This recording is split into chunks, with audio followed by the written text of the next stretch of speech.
অসীম শূন্যতার পর সবই পেয়েছে সে, ভালোবাসা। অতীতকে ভুলে শক্তি দিয়ে সামনে এগিয়ে যাবার সাহস। তবুও আজ সে ভেতরে ভেতরে শূন্য, চরম বিপর্যস্ত। একটি সত্য তাকে কুড়ে কুড়ে খাচ্ছে। লাবণ্য আজকের অতিথি। জীবনের সেই গোপন সত্য আজ সে তুলে ধরবে তার ভালোবাসার মানুষের সামনে, এই প্রথম। লাবণ্য খুব ভালোভাবেই জানে এরপর সে ভালোবাসার মানুষকে হারিয়ে ফেলবে। প্রথমে আবার গেস্টদের আপনাদেরকে পরিচয় করিয়ে দিচ্ছি। আর এই অনুষ্ঠানে মূলত কি কন্টেন্ট নিয়ে আমরা আপনাদের সামনে উপস্থাপন করতে যাচ্ছি সেটা আপনারা নিয়মিত যারা শুনবেন তারা স্পষ্ট ধারণা পেয়ে যাবেন। ওকে, তোমার কাছ থেকে আসি। তুমি করেই বলছি এই কারণে যে আমি তোমার সম্পর্কে কিছুটা জানি, এবং যেটা অনুষ্ঠানের শুরুতে আমরা একটু অন্যভাবে বলেছি। আর তোমার বয়স বর্তমানে 17 এবং তোমার নাম হচ্ছে লাবণ্য, ঠিক আছে? জি। আচ্ছা, বাকিটুকু তুমি যেটা বলতে পারো আর কি। পেশায় কি করছো এই মুহূর্তে? পড়াশোনা করছি। পেশায় পড়াশোনা করছো? Inter first year. Inter first year পড়ছো। আপনার কাছে আসি, আপনার পরিচয়টা একটু দেন। আমার নাম রেজা। রেজা, পড়াশোনা করতেছি diploma in engineering. Diploma in engineering. তো রেজা এবং লাবণ্য দুজন আমাদের আজকের জীবন গল্পের প্রথম পর্বের অতিথি আমরা বলি, এবং আজকের এই গল্পটা একটা ভয়াবহ রকমের মানে চ্যালেঞ্জিং। বিশেষ করে চ্যালেঞ্জের জায়গাটা আসলে লাবণ্যর ক্ষেত্রে যতটুকু, আপনার ক্ষেত্রেও ঠিক ততটুকু।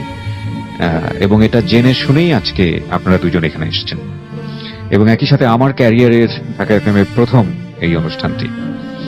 আমি শুধু এতটুকু জানি যে আজকে যেটা ও বলবে সেটা বলার পরে ও মনে করছে যে আপনাদের ভেতরের যে হৃদ্যতার সম্পর্ক বা অদ্ভুত একটা প্রেমের সম্পর্ক, ভালোবাসার সম্পর্ক, সেটা নষ্ট হয়ে যেতে পারে। এটা কি আপনি জানেন রেজা? জানি না, ও তো আমাকে কখনো এই ঘটনাটা আপনাকে বলেনি কখন, কিন্তু এটা তো জানেন যে ও যা বলবে সেটা জানার পরে আপনার সম্পর্কটা ভেঙে যেতে পারে। তো সেই জায়গাটিতে আপনার কি বিশ্বাস, মানে আপনি কি মনে করছেন ওকে আপনি কতটুকু ভালোবাসেন? সেটা আমি শোনার পরে সিদ্ধান্ত নিতে হবে। তার মানে আপনি শোনার পরেই সিদ্ধান্ত নিতে চান যে আপনি ওকে আসলেও। আপনাদের প্রেমের সম্পর্কটা কত বছরের?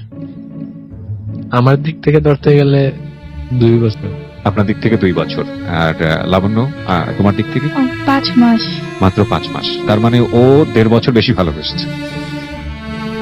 প্রিয় শ্রোতা, আমরা অনুষ্ঠানের শুরুতেই বিষয়টা পরিষ্কার করেছি, সুতরাং আমি এটা রিপিট করতে চাই না। আজকের এই শোটা অনেক বেশি চ্যালেঞ্জিং এই দুজনের জন্য। শুধু দুজনের জন্য না, মেয়ের পরিবারের কিংবা ছেলের পরিবারের দিক থেকেও এটা অনেক বেশি চ্যালেঞ্জিং। আমরা শো চলাকালীন সময় ঢাকা এফএম এর যে ফেসবুক পেজ আছে সেখানে আপনাদেরকে আপ টু ডেট করবো কি হচ্ছে না হচ্ছে। সেখানে বিভিন্ন স্টিল পিকচার যাবে এই অনুষ্ঠান চলাকালীন সময়। একটা অলরেডি ভিডিও আমি পোস্ট করেছি, ওয়েলকাম ভিডিও, এবং একই সাথে আমার যে ফেসবুক পেজ সেখানেও এটার সাথে কানেক্টেড থাকবে। আমি শুরু করছি আমার এই অনুষ্ঠানটি, এবং আমি প্রেমের সম্পর্কটা কিভাবে হলো লাবণ্য তোমার কাছ থেকে প্রথমে জানতে চাই, পরবর্তীতে জীবনের একেবারে প্রথম দিন থেকে শুরু করব।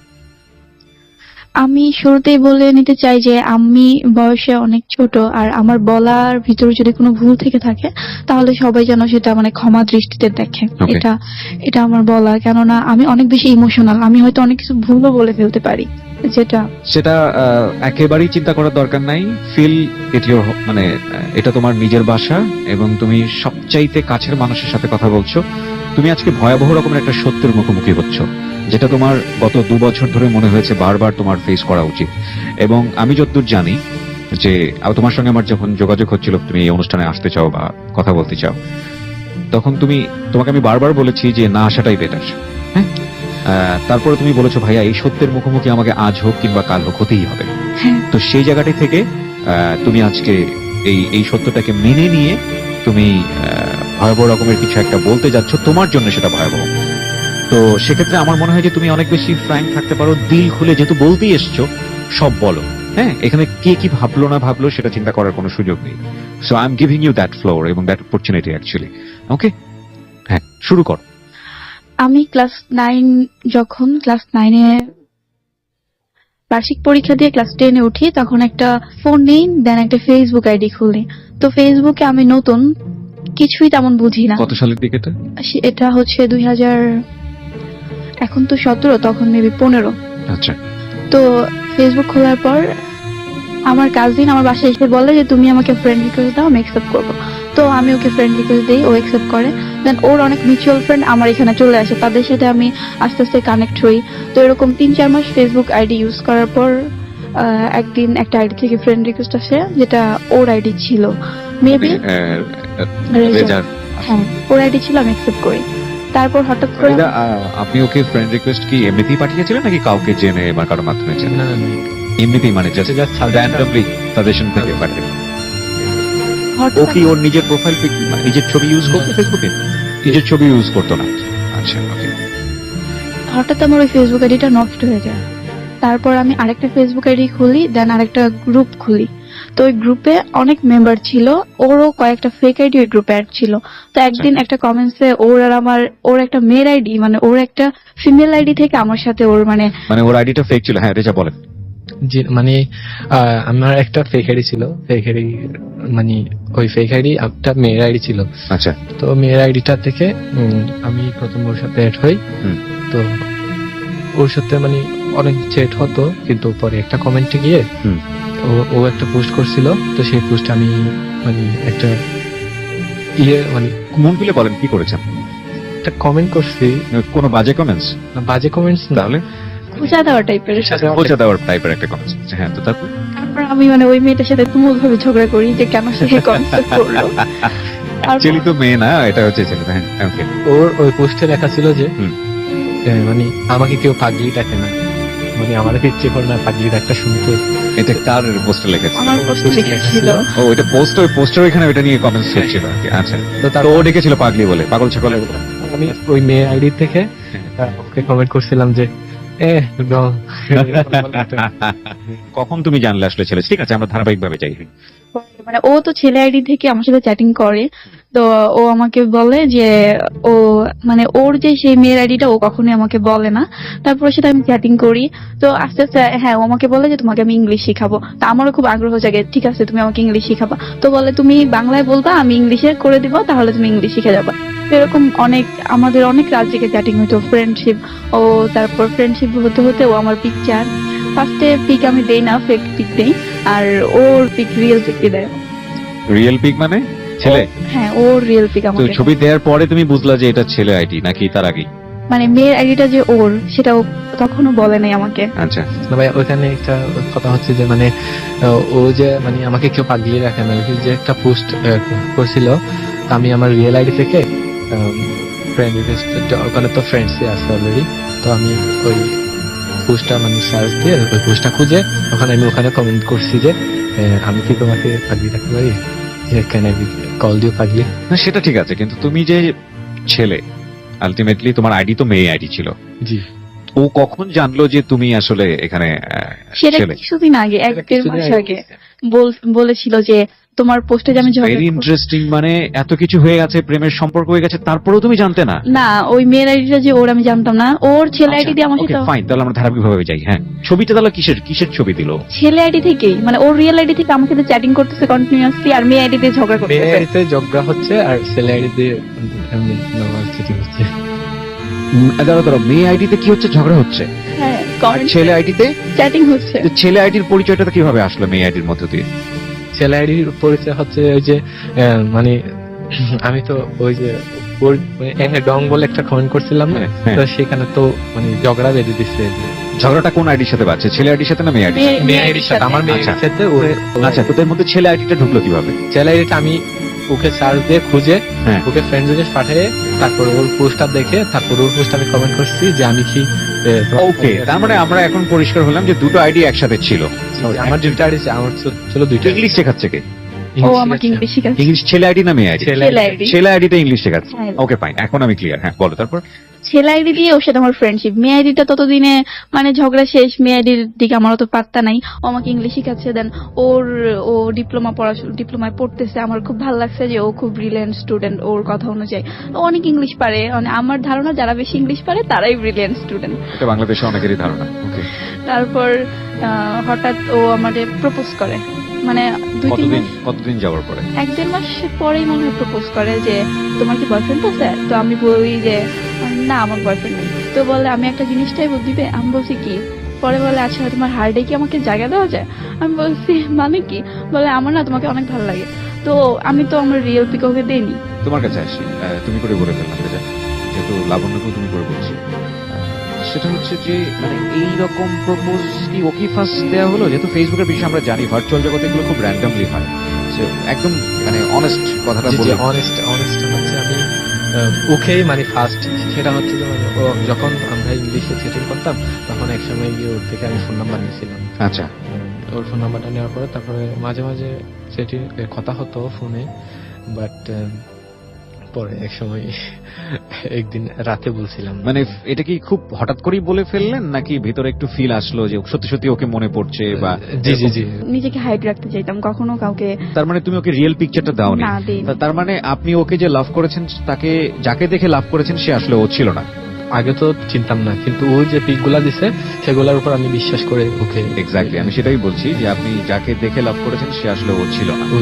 ও ছিল না, এখানে খুব ইম্পর্টেন্ট একটা পয়েন্ট। বলেন, তারপর আপনি প্রস্তাব দিলেন। হ্যাঁ, তারপর আমি বললাম যে না, আমি রিলেশনে যেতে পারবো না, কারণ আমি মাত্র ক্লাস 10-এ পড়ি, এখন আমি রিলেশন করব না, সামনে আমার পরীক্ষা আছে। তো হঠাৎ মানে আমার কিছু ফ্রেন্ডের সাথে ঝগড়া হয়, তারা আমার সেই আইডিটাও নষ্ট করে দেয়।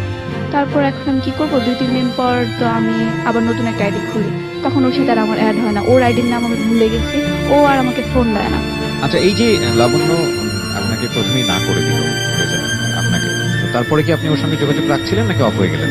না, ও বলছিল যে মানে কোন রকম রিলেশনে না, আমরা জাস্ট ফ্রেন্ড থাকি, এটা আপনি এগ্রি করেছিলেন নিজের জায়গা থেকে? আমি বলছিলাম যে নাই, আমার চেক না কান্না মারা ভালো। ওকে, হ্যাঁ, তারপর? তো ওর সাথে তখন আমার মানে সেই টাইমটা তো সাথে আমার যোগাযোগ অফ, আমি আমার মতো আছি, ও ওর মতো আছে। ওর মেবি তখন পরীক্ষা চলতেছিল, ও আর ফাইনাল আমাকে। এক্সাম চলছিল তো সেজন্য। আচ্ছা, কিসের এক্সাম? সেমিস্টার ফাইনাল চলছিল। ওকে, তো আমি আমার ওই ফ্রেন্ডের মানে বয়ফ্রেন্ডকে ভাইয়া বলি। তো তারা আসলে খুব মেয়ে ঠকানো টাইপের ছিল। কিরকম? মানে তারা হয়তো কেউ কেউ বিবাহিত ছিল, কিন্তু ফেসবুকে এসে বলতো আনম্যারিড, অনেক মেয়েদের সাথে চ্যাটিং করতো, দেন 2-3 দিন পর শেষ সবকিছু। তারা মানে এখানে কারা কারা কথা বলা হচ্ছে? আসলে আমার মানে যাকে আমি ভাইয়া বলতাম, আমার ফ্রেন্ডের বয়ফ্রেন্ড, সে আর তার 2-3টা ফ্রেন্ড সার্কেল। ও আচ্ছা, তারা সবাই মানে প্রবাস থেকে বাংলাদেশের মেয়েদের প্রবাস সাথে। থেকে করতো। এটা জানলে কিভাবে তুমি? এটা আমি অনেক পরে জেনেছি, কারণ অনেক পরে জেনেছো। তাদের সাথে। তো আমার ভাইয়া বলে যে তুমি কি প্রেম করো না? পরে আমি বলছি না, আমি প্রেম করি না। পরে মানে আমার ভাইয়া আমার যে বেস্ট ফ্রেন্ড, তাকে ছাড়া আরেকটা মেয়ের সাথে রিলেশনশিপ করতে চাইতো, মানে আমার ফ্রেন্ডকে ছাড়া। তো যেই মেয়ের সাথে রিলেশনশিপ করতে চাইতো, তার আরেকটা ছেলে ফ্রেন্ড, ওকে, সেই ছেলে ফ্রেন্ডটা বলছিল যে মানে লাবণ্য খুব সুন্দর। আমি আমার ভাইয়াকে আমার ছবি দিছি, রিয়েল ছবি। আমার ভাইয়া সেই ছেলেটাকে আমার ছবিটা দিয়ে দিছে। দাঁড়াও, জটিল হয়ে যাচ্ছে বিষয়টা। একটা হচ্ছে যে তোমার ফ্রেন্ডের বয়ফ্রেন্ডকে তুমি ভাইয়া বলছো, হ্যাঁ, তো তাকে তুমি ছবিটা দিয়েছিলে, তোমার রিয়েল ছবি। হ্যাঁ, সে সেই আবার ছবি তার ফ্রেন্ডকে দিয়েছে, আর ছেলে ফ্রেন্ডকে। ওকে, হ্যাঁ। তো তার ছেলে ফ্রেন্ড আর আমার ভাইয়ার ভিতরে একটা মানে এমন একটা ডিল হয় যে তুমি যদি আমাকে লাবণ্যের সাথে রিলেশনশিপ করায় দাও, তাহলে ওই যে লাবণ্যর যে ফ্রেন্ড, তাকে ছাড়া তুমি যে মেয়েটাকে চাচ্ছ তাকে আমি দিব। ওকে, তো আমার ভাইয়া রাজি হয়ে যায়। আমার ভাইয়া এসে আমাকে বলে যে মানে এই ছেলেটা তোমাকে পছন্দ করে। তারপর সে আমাকে ফ্রেন্ড রিকোয়েস্ট পাঠায়, দেন চ্যাটিং হয় যে আচ্ছা তোমার ভাই। তখন সে আমাকে বোঝায় আমার ভাই ভালো না, আমার ভাই যদি ভালো হইতো তাহলে আমার বেস্ট ফ্রেন্ডকে ছেড়ে সে আরেকটা মেয়ের সাথে রিলেশন করতো না। তো আমি বলি যে আচ্ছা ঠিক আছে, আমার ভাই ভালো না। তো ভাইয়ের সাথে আর কোনো কন্ট্যাক্ট হয় না, আমি অনেক বেশি ক্লোজ চ্যাটিং করি, যে ও যা বলে আমি তাই বিলিভ করি। তখন আমি আমার ফোন নাম্বারটা ওকে দিই, দেন ওর সাথে আমি হোয়াটসঅ্যাপে চ্যাটিং করি। হোয়াটসঅ্যাপ? হ্যাঁ, তারপর আমার ছবি দিই, আমার রিয়েল ছবি দিই, আমার অনেক ছবি ওর কাছে দিই। তুমি যে রিয়েল ছবিটা দিলে ওকে, ওর সম্পর্কে তুমি যা জানতে ইন ডিটেল? না, ওর সম্পর্কে যা জানতাম সব ছিল ফেক। এখানে একটা বিষয় খেয়াল রাখবেন প্রিয় শ্রোতা, ওর বয়স মাত্র 17 বছর এবং তুমি এখন কিসে পড়ছো? ইন্টার ফার্স্ট ইয়ার পড়ছো। ও ক্লাস 9 এর গল্প বলছে, আমি যদি ভুল না করে থাকি, যে একাকী সময়ের সাথে যে কমিউনিকেশন, নাকি কত বছর আগের গল্প এটা? ক্লাস 10 এর গল্প, শুরুর দিকে। সো মাত্র 1-1.5 বছর আগের গল্প এটা। সো যেটা বলতে চাচ্ছিলাম যে এই বয়সটা কিন্তু এইরকম, হ্যাঁ, মানে হোয়াটসঅ্যাপ একটা চাইলে ছবি দিয়ে দিলাম। তুমি যে ছবিগুলো ওখানে দিয়েছিলে, তোমাদের মধ্যে কমিউনিকেশনটা কেমন হতো, কথোপকথনটা কেমন হতো? ফ্রেন্ডশিপ পর্যায়ে ছিল, তার থেকে বেশি ছিল? হ্যাঁ, ফ্রেন্ডশিপ পর্যায়ে ছিল। তো আমি ফেসবুক চালাই, ইমো চালাই, সবকিছুই মোটামুটি ইউজ করি। না, ফ্রেন্ডস থাকলে তাহলে এত ছবি কেন দিতে হতো? ও কিছুক্ষণ পর পর ছবি যাইতো, ছবি দাও দেখি, মানে ও মানে বিলিভ করতো না যে এটা আমার ছবি, ও ভাবতো আমি ফেক। সো তোমরা একটা ভিডিও চ্যাটে যেতে পারতা কিছুক্ষণের জন্য। ও কখনো আসতে চাইতো না। ওর ছবি পেয়েছিলে তুমি? না, ও আমাকে ওর ছবি তো দিয়েছিল। একজনের ছবি না পেয়ে তুমি তোমার নিজের না, ছবি ও দিয়েছো? আমাকে ওর ছবি দিয়েছিল, সেটাও ফেক ছিল, বাট আমি আমার রিয়েল ওটা ছবি তুমি পরে গিয়ে জেনেছো? হ্যাঁ। আচ্ছা ঠিক আছে, হ্যাঁ বলো তারপর। তারপর একটা পর্যায়ে ও আমাকে প্রপোজ করে যে ও আমাকে ভালোবাসে। তো আমি কোনোভাবে, মানে ও এত বেশি, ওর ভয়েস অনেক সুন্দর ছিল, মানে এত সুন্দর যে যে কোনো মেয়ে শুনলেই ওর প্রতি আকৃষ্ট হয়ে যেত। ওকে। তো আমি অ্যাকসেপ্ট করি যে ঠিক আছে ডান, আমি তোমার সাথে রিলেশনশিপে যাব। তো ও আমার সাথে দেখা করতে চাইতো না, কখনোই দেখা ও করতে তো চাইতো না। বাংলাদেশেই ছিল? হ্যাঁ, বাংলাদেশে ছিল। আচ্ছা। ও আমাকে বলতো যে ও ইম্পোর্ট এক্সপোর্টের বিজনেস করে। ওরা 3 ভাই, ও সবার ছোট। তো ইন দ্যাট মোমেন্টে ও তো তোমার সঙ্গে ছিল, মানে রেজাও তো না। তোমার সঙ্গে ছিল? ওর সাথে আমার তখন এক ছিল না, যোগাযোগও ছিল না। যোগাযোগ ছিল না, কেন ছিল না রেজা? কারণ তখন আমার ওই সেমিস্টার ফাইনাল চলছিল, আর আমি- ওর যে আইডি নষ্ট হয়ে গেছিল, আমি আর ওকে খুঁজে পাইনি। আচ্ছা আচ্ছা, ওকে, হ্যাঁ। তারপর আমি তার সাথে রিলেশনশিপে যাই, কিন্তু তাকে আমি কখনো দেখি নাই, কখনো ভিডিও চ্যাটেও যাই নাই, দেখাও হয় নাই। So what kind of relationship it was? মানে তোমার ভালো লাগতো ওর সঙ্গে কথা ভালো বলতে, লাগতো চ্যাট কথা বলতে, ও আমাকে অনেক সাপোর্ট করতো। ইট ওয়াজ ইউর ফার্স্ট লাভ? লাভ লাভ ছিল না, পরে পরবর্তীতে গিয়ে আমি বুঝেছো বুঝি তুমি, যে এটা but লাভ ছিল না, আমি জাস্ট একটা ট্র্যাপে পড়ছিলাম, আমাকে কোনোভাবে এখানে টেনে নেওয়া হয়েছিল। আমি ওর সাথে রিলেশনশিপে যাওয়ার আগে ওর যে ফ্রেন্ড সার্কেল সবাই আমাকে জোর করতো, জানা ওর সাথে রিলেশনশিপে যাও, ও খুব ভালো ছেলে। আচ্ছা আচ্ছা। তো আমি, মানে আমার মন বলতো যে যেও না, আসলে ভুল, কাউকে না দেখে তার সাথে রিলেশনশিপ করা ঠিক না। রেজা, তখনও কি আপনি ওকে লাভ করতেন যখন আপনি জেনেছেন যে ও একটা সম্পর্কের মধ্যে আছে? আমার মনের ভিতর ছিল, কিন্তু সেটা আমি কখনো ইয়ে করিনি, হুম। প্রকাশ করিনি। ওকে ওকে, মানে কষ্ট পেতেন কষ্ট বলতে নাকি তখনও ওইভাবে দানা বাঁধেনি ভালোবাসাটা আসলে? হয়তো হয়তো। ওকে, কনফিউশন। মাঝখানে মানে পরীক্ষার আগ মুহূর্তে বলতে, যে পরীক্ষাটা ছিল ফেব্রুয়ারিতে, ডিসেম্বরের দিকে আমার বাবা একটা অ্যাক্সিডেন্ট হয়, তার পা ভেঙে যায়।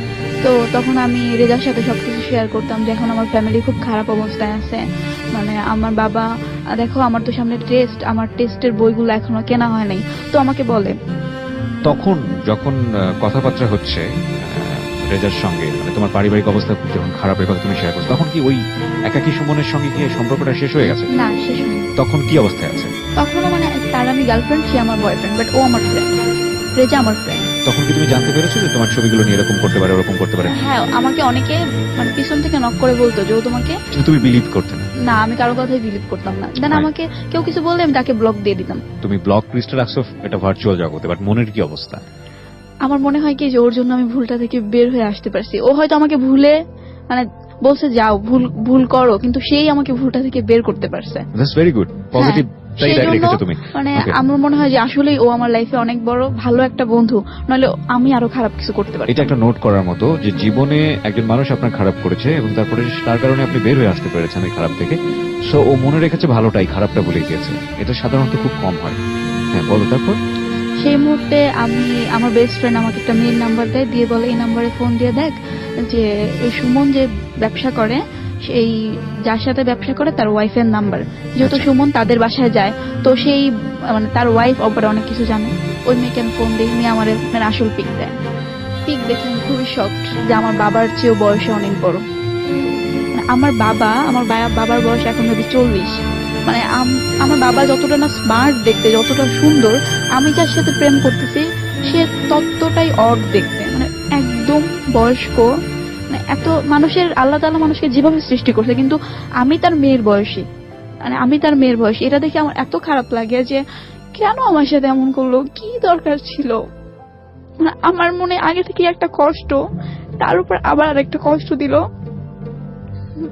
তখন আমি মানে সহ্য করতে পারি না, সামনে আমার পরীক্ষা। মানে আমি একদিন পুরা 7 থেকে 8টা মানে ঘুমের ওষুধ খেয়ে ফেলি, সহ্য করতে পারি না আমি।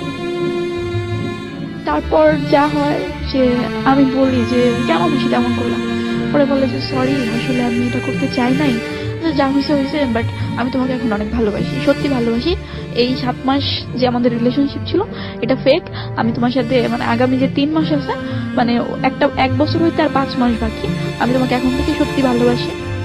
বলছি ভালোবাসলে দাবি কি, তোমার তো ওয়াইফ আছে, তুমি তো আমাকে বিয়ে করতে পারবা না, তুমি সাথে আমার সাথে এখনো দেখাও করো নাই।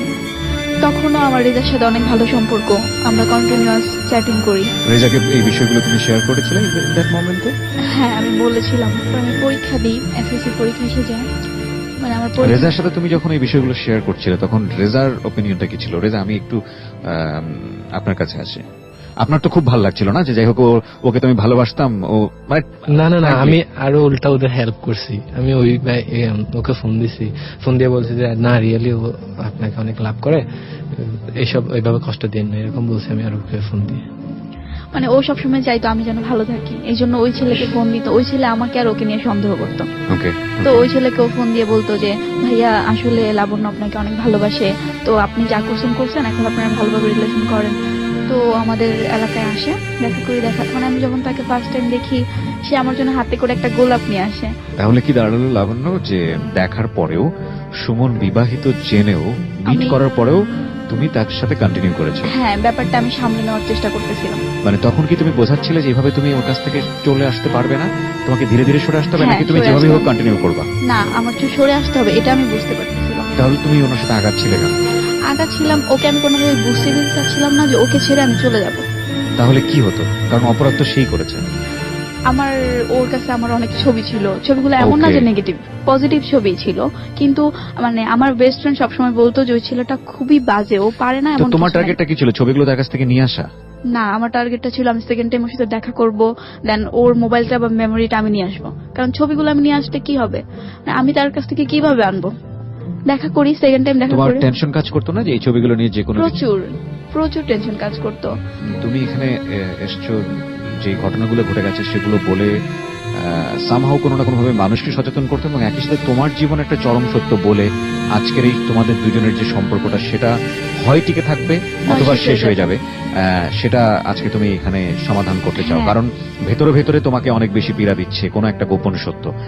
সেটাতে যাওয়ার আগে আমি তোমাকে বলবো, যেহেতু তুমি অনেক বড় একটা সত্য এখানে বলবা, সুতরাং সব জিনিসই এখানে ওপেন হোক, আমি এটা চাই। কারণ আমি জানি তুমি ফেসবুক থেকে যতদূর পর্যন্ত এগিয়েছো একজন বিবাহিত মানুষের সাথে, সেখানে যে কোনো ধরনের অনৈতিক বা এক ধরনের বিপদগামী সম্পর্কের হওয়ার সুযোগ ছিল, এরকম কি ইন দ্যাট মোমেন্টে হয়েছে? তার জায়গা থেকে হওয়াটা তো খুব ইজি ছিল। তার জায়গা থেকে সে সবসময় চাইতো। ওকে, সেকেন্ড টাইম দেখা করার পর সে আমাকে সেটা অফারও করে। আচ্ছা, বাট আমরা একটা পার্কে ছিলাম, আমি বলি না এটা কোনোভাবেই পসিবল না।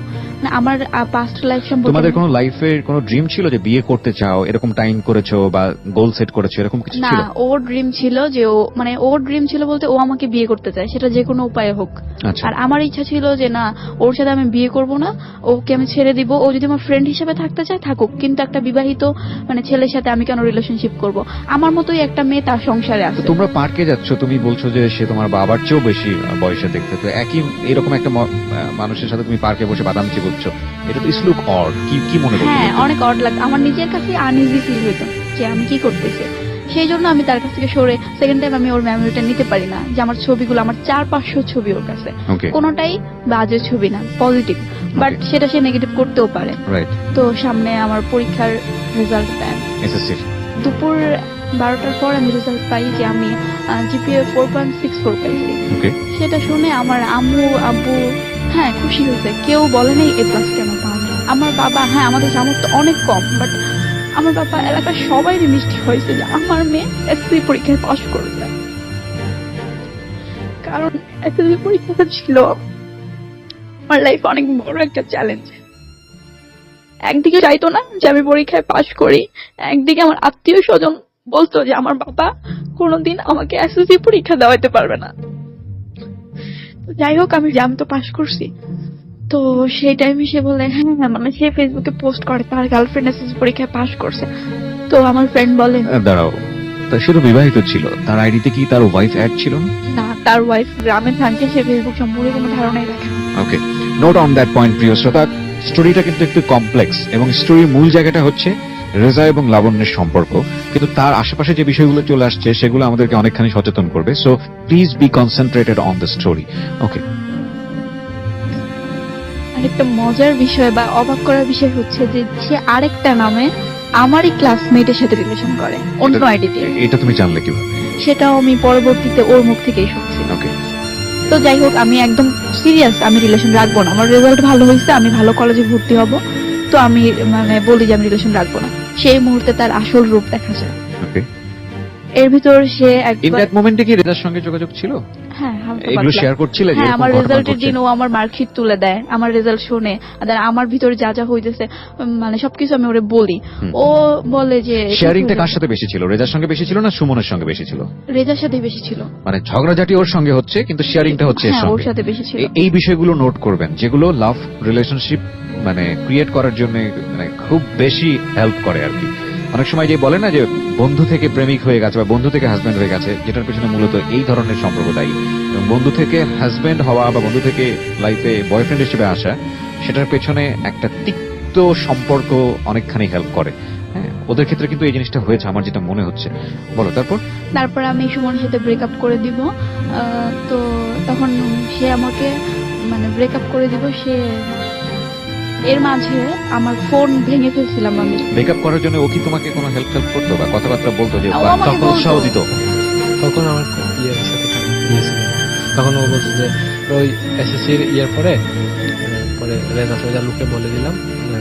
এর আগে যে মানে ওদের যে মানে রিয়েল লাইফে যে কিছু যে হয়েছে, ও যে আমাকে সবসময় বলতো যে না কখনো দেখা হয়নি, ইয়ে হয়নি। না, ও আমার- তুমি এটা হাইড করেছিলে, হ্যাঁ, দেখার ওর ব্যাপারটা সাথে- তুমি হাইড করেছিলে। আচ্ছা আচ্ছা, আসলে কেন হাইড করেছিলে? ওর কাছে হাইড করার দরকারটা কি ছিল? মানে তুমিও কি মনে মনে তখন তখন ওকে চিন্তা করছিলে? ওর সাথে আর যখন ওর সাথে যখন রিয়েল লাইফে যখন দেখার প্রেম হচ্ছে, তখন আমার সাথে ওর কোনো কন্ট্যাক্ট নেই। কন্ট্যাক্ট নাই কেন? প্রায় 2 মাস পরে আবার কন্ট্যাক্ট। এই কন্ট্যাক্ট অফার পেছনে কারণ কন্ট্রাক্টটা অফারের পিছনে কারণ হচ্ছে একদিন আমার আর ওর ভিতরে ঝগড়া হয়? ঝগড়া না, আমাদের ভিতরে ঝগড়া না, কিন্তু আমাদের দুজনের নিয়ে সন্দেহ করছিল। তো সেজন্য কে সন্দেহ করেছিল? সুমন? হ্যাঁ সুমন সন্দেহ। সুমন তার মানে ওর বিষয়টা জানতো? হ্যাঁ আমার হ্যাঁ, বেস্ট ফ্রেন্ড এটা জানতো। তো সন্দেহ করার কারণে তুমি যোগাযোগ বন্ধ করে দাও না ও যোগাযোগ বন্ধ করে? আমি ওকে ও বলি ও আমাকে বলছিল যে যে দেখো তোমার জন্য আমাদের সম্পর্কে সমস্যা হইতেছে। ও আমাকে পাগলি বলে ডাকতো, আমাদের ফ্রেন্ডশিপ শুরু হয়েছে পাগলি থেকে, আমি ওকে পাগলু বলে ডাকি। এটা সুমনের খুব বাজে লাগে, কেন পাগলি পাগলু বলে ডাকবা? ভালোবাসার নাম তো মানে গার্লফ্রেন্ড বয়ফ্রেন্ড দিতে পারে, ফ্রেন্ডরা কি ভালোবাসার নাম দেয় কখনো? আচ্ছা। এটা দেওয়া যাবে না। তো আমি বলি- সুমনকে হ্যাপি করতে গিয়ে তুমি এই কাজটা করো? হ্যাঁ, এই কাজটা আচ্ছা। করি। যদিও বিষয়টা ও বলছে যে আমি স্কিপ করার জন্য ওর সঙ্গে কন্টিনিউ করছি, কিন্তু এটা স্পষ্টতই বোঝা যায় যে ওর কিছুটা হলেও দুর্বলতা ছিল সুমনের প্রতি, নইলে এত ভালো একটা সম্পর্ক সে কোনোভাবেই নষ্ট করতো না বা স্টপ করতো না। যাই হোক, বলো তারপর। তারপর আমি যেটা সত্যি কথা যে মাঝখানে আমার ফোন ভেঙে যায়, তখন সুমন আমাকে 2000 টাকা পাঠায় বিকাশে আমার ফ্রেন্ডের নাম্বারে, যে আমি যেন ফোন কিনি, যেন আমি একটা বাটন সেট কিনি তার সাথে কথা বলার জন্য শুধু। কিন্তু আমি যখন বললি যে আমি ব্রেকআপ করে ফেলবো, তখন সে খুব বাজেভাবে পোস্ট করে, খুব বাজে বাজে ওয়ার্ড দিয়ে যে আমি কল গার্ড। ওর ফেসবুক আইডিতে? হ্যাঁ, তখন ততদিনে তার একাকি সুমন আইডি নাই, তার আসল যে আইডি গুলা, না আসলে যে সেই আইডি ইউজ করে সেই আইডি গুলা সে আমাকে দিছে। তো সেখানেও তার অনেক ফ্রেন্ড ফলোয়ার, আমার যারা ফ্রেন্ড ওরও তারা ফ্রেন্ড। তো আমি কল গার্ল, আমি তার কাছ থেকে টাকা পয়সা নিছি। তো তোমার রিয়েল নাম, রিয়েল ফোন নাম্বার এগুলো কি হ্যাঁ সব পাবলিশ করে? দেয়, এমনকি আমার মামার নাম্বার, আমার বাবার নাম্বার পর্যন্ত এগুলো দেয়। ফেসবুকে দিয়ে দেয়? হ্যাঁ দিয়ে দেয়। এটা ক্রাইম। বাংলাদেশের আইসিটি অ্যাক্টের, আমি যদি ভুল না বলি, আমার একদম ইন ডিটেল জানা নাই, আইসিটি অ্যাক্টের 57 ধারা অনুযায়ী কারো কোনো ব্যক্তিগত ইনফরমেশন যদি তার এগেনস্টে যায়, তার কোনো ক্ষতি হয়, আপনি যদি সেটা অনলাইনে আনেন, তাহলে সে তার আত্মসম্মান রক্ষার্থে তার ক্ষতির জায়গাটি থেকে সে 57 ধারায় সাইবার ক্রাইমে আপনার এগেনস্টে মামলা করতে পারবে। এবং বাংলাদেশে এটা আইন, এবং এটা নিয়ে ইদানিং সাইবার ক্রাইম নিয়ে অনেক অনেক ধরনের কথাবার্তা হচ্ছে। সুতরাং আজকের এই গল্পটি যারা শুনছেন, জীবন গল্পের প্রথম পর্ব, তাদেরকে আমি অনুরোধ করব, দয়া করে ফেসবুককে কারো সম্মানহানি হয় এইটার জন্য অন্তত ব্যবহার করবেন না, কারণ এতে হিতে বিপরীত হবে। আপনার উপরেই কিন্তু শেষ পর্যন্ত এই মানে খড়গটা কিন্তু আপনার দিকেই আসবে। ল কিন্তু সেটাই বলে। ওকে। তারপর আমি রেজার সাথে যোগাযোগ করি, আমি আমার তরফ থেকে যোগাযোগ করি আমার নিজেকে ফ্রি করার জন্য, যে আমি খুব মানসিক প্রেশারে আছি। তো ওর সাথে আমার কখনো দেখা হয়নি রিয়েলে, তো আমি ওর সাথে দেখা করি রেজার সাথে। ও আমাদের এলাকায় আসে, আমরা একটা রেস্টুরেন্টে বসি, জি। ও ওর ফ্রেন্ডকে নিয়ে আসে, আমি আমার ফ্রেন্ডকে নিয়ে যাই। সেটা কোনোভাবে সুমন জানতে পারে, জেনে সে আরো বাজে বাজে পোস্ট দেওয়া শুরু করে। তার সাথে কিন্তু আমার কোনো রকম যোগাযোগ নেই, আমি তাকে মানে ব্রেকআপ। তবুও সে তার তরফ থেকে তার ফ্রেন্ড সার্কেল নিয়ে দিনের পর দিন, মানে একদিনে 10 থেকে 12টা পোস্ট করতেছে, কমেন্টসে এত গালাগালি করতেছে আমাকে নিয়ে, আমার মাকে নিয়ে, আমার বাবার যেখানে পাইতেছে নাম্বার দিয়ে দিতেছে, এই নাম্বারে ফোন দাও তাহলে মেয়ে পাবা, মেয়ে, খুব বাজে ভাবে। তোমার বাবার নাম্বার? হ্যাঁ আমার বাবার নাম্বার তো দিতেছে। তখন তোমার ফ্যামিলিতে কি চলছিল তোমাকে নিয়ে? খুবই বাজে অবস্থা ছিল, বাবার কাছে ঘন্টার পর ঘন্টা ফোন আসতো, ফোন দিয়ে খুব বাজে বাজে কথা বলতো। আমার বাবা আমারে বাসায় এসে কোনো কিছু বলতো না। বাবা কিছুদিন চুপ ছিল। একদিন সকালে ভোরবেলা একদম সুমন আমার বাবাকে ফোন দেয়, ফোন দিয়ে বলে, আপনি কি জানেন আপনার মেয়ে ফেসবুকে ব্যবসা করে? আমার বাবা বলে কি যে, আমার মেয়ে ফেসবুকে ব্যবসা করে, তো তোমার সমস্যা কি? খুব রেগে যে কথাটা বলে। তারপর আমার বাবা সেদিন আমাকে অনেক মারে। আমার আম্মুর গায়ে আমার বাবা হাত তোলে যে তোমার মেয়ে কেন ফেসবুক চালায়, আমার ফোনও ভেঙে ফেলে। তারপর কিছুদিন আমার কাছে ফোন ছিল না। আমি আমার ফ্রেন্ড সার্কেলের ফোন দিয়ে দেখতাম যে ও খুব বাজেভাবে আমার ছবিগুলা খুব বাজেভাবে ছবির সাথে দিয়ে সে আপলোড করতেছে, যে এরকম সাইবার কেস যদি কারো দরকার হয় তাহলে এটা আমার নাম্বার, আমি নাম্বারটা নোট করে রাখি। তারপর নোট করে রেখে তার সাথে আমি ফোনে কথা বলি যে ভাই আমার সাথে তেমন হচ্ছে, একটা ছেলের সাথে আমার রিলেশনশিপ ছিল, সে খুব বাজেভাবে বলতেছে যে আমি তার কাছ থেকে টাকা পয়সা নিছি, আসলে আমি 2000 টাকা নিছি, দেন আমি সেই তার টাকাটা তাকে আবার ব্যাকও করে দিছি। এত কিছু মানে পোস্ট করার পর সে আমার বলছে আমার টাকা ব্যাক করে দাও, তাহলে আমি আর কিছু করবো না। তো আমি তার টাকা তাকে ব্যাক করে দিছি। দেন আমার কাছে ওই মেসেজটা এখনো আছে যে তার টাকা আমি তাকে ব্যাক করে দিছি। তারপরও সে থামতেছে না। তো ওই ভাইয়া মানে তুমি যখন যোগাযোগ করলে ওনার সঙ্গে, পুলিশ অফিসারের সঙ্গে, তখন পুলিশ অফিসার কি বলেছিল? পুলিশ অফিসার বলেছিল মানে আমার বয়স কত, আমি কি আসতে পারবো কিনা, একটা থানার নাম বলছিল, ওখানে যেতে পারবো কিনা। আমি বলছি না। জিডি করার কথা কিছু বলেছে? হ্যাঁ। আচ্ছা, আমার ফ্যামিলিকে নিয়ে যেতে পরে আমি বলছি আমার ফ্যামিলির কোনো সাপোর্ট নেই, তারা আমাকে ভুল বুঝতেছে, আমি কেন ফেসবুক চালাবো, এটা আমার ভুল। তারপর ভাইয়া নিজে হ্যান্ডেল করার চেষ্টা করে আমার সবকিছু শুনে। সে তাকে ফোন দিয়ে বলে, সুমনকে ফোন দিয়ে বলে, এসব যদি বন্ধ না করেন, আপনার কাছে যদি প্রমাণ থাকে যে মেয়ে খারাপ, তাহলে আপনি থানায় এসে প্রমাণগুলো দেখা যান, আমরা সেই মেয়েকে ধরে নিয়ে আসবো, এটা আমাদের দায়িত্ব। কিন্তু মেয়ে যদি খারাপ না হয় তাহলে এসব বন্ধ করতে হবে। খারাপ না হয় না, খারাপ হলেও করতে পারবে না। মানে ভাইয়া আমাকে এমন ভাবে বলে যে তোমার যদি কোনো দোষ থাকে আমাদেরকে বলবে, সে কেন এটা করবে। তারপর সে কিছুদিন বন্ধ, অফ, একদম ডিলিট করে দিছে। তারপর ওর সাথে তো আমার দেখা হয়, ওর সাথে আমার ফোনে কথা হইতেছে, ফোনে কথা হয়। তো ওই সময়টাতে কি সুমনের সঙ্গে যোগাযোগ একদম দেন রেজার সঙ্গে আবার কমিউনিকেশন শুরু হলো? আচ্ছা, তো রেজাকে তুমি বিষয়গুলো বললে আগে থেকে, আজকে যেটা বলেছো এখানে, এই যে ছবি টবি আপলোড হচ্ছে এগুলো সব ও দেখতেছে, খুব বাজে বাজে ছবি যে আপলোড হইতেছে এটাও ও দেখতেছে। ওহো, আমার যে রিলেশনশিপে কি কি হইতেছে না হইতেছে সবই দেখতেছে। তখন তোমার সঙ্গে ওর যোগাযোগ ছিল না? হ্যাঁ ছিল। তো তুমি কি বলতে? রিলেশনশিপে অবস্থায় ছিল। তোমার রিলেশনশিপ অবস্থায় মানে ও আমাকে প্রপোজ করে। ও প্রপোজ তো সে অনেক আগেও করেছে, সেটা তারপর আবার প্রপোজ করে, ওই সময়ও প্রপোজ করে রেখেছে। আচ্ছা, তো তুমি এখানে একটু বোধহয় ভুল হয়ে গেছে না, যেটা কারেকশন করো, বলো। না, কথা তো হচ্ছিল, তো কথা হতে হতে এক সময় আমি ওর সাথে একটা বারান্দায় গিয়ে কথা বলতেছিলাম।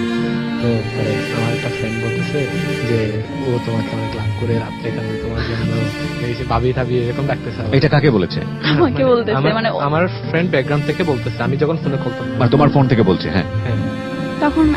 তখন তোমার সাথে সুমনের কি অবস্থা? একদম কন্টাক্ট অফ। ওই ছবিটা তার মতো মানে অফ করছে, আবার সে আসলে খুবই মানে চতুর টাইপের ছিল, সে নিজে অফ করছে। কিন্তু তোমার দিক থেকে অফ তো?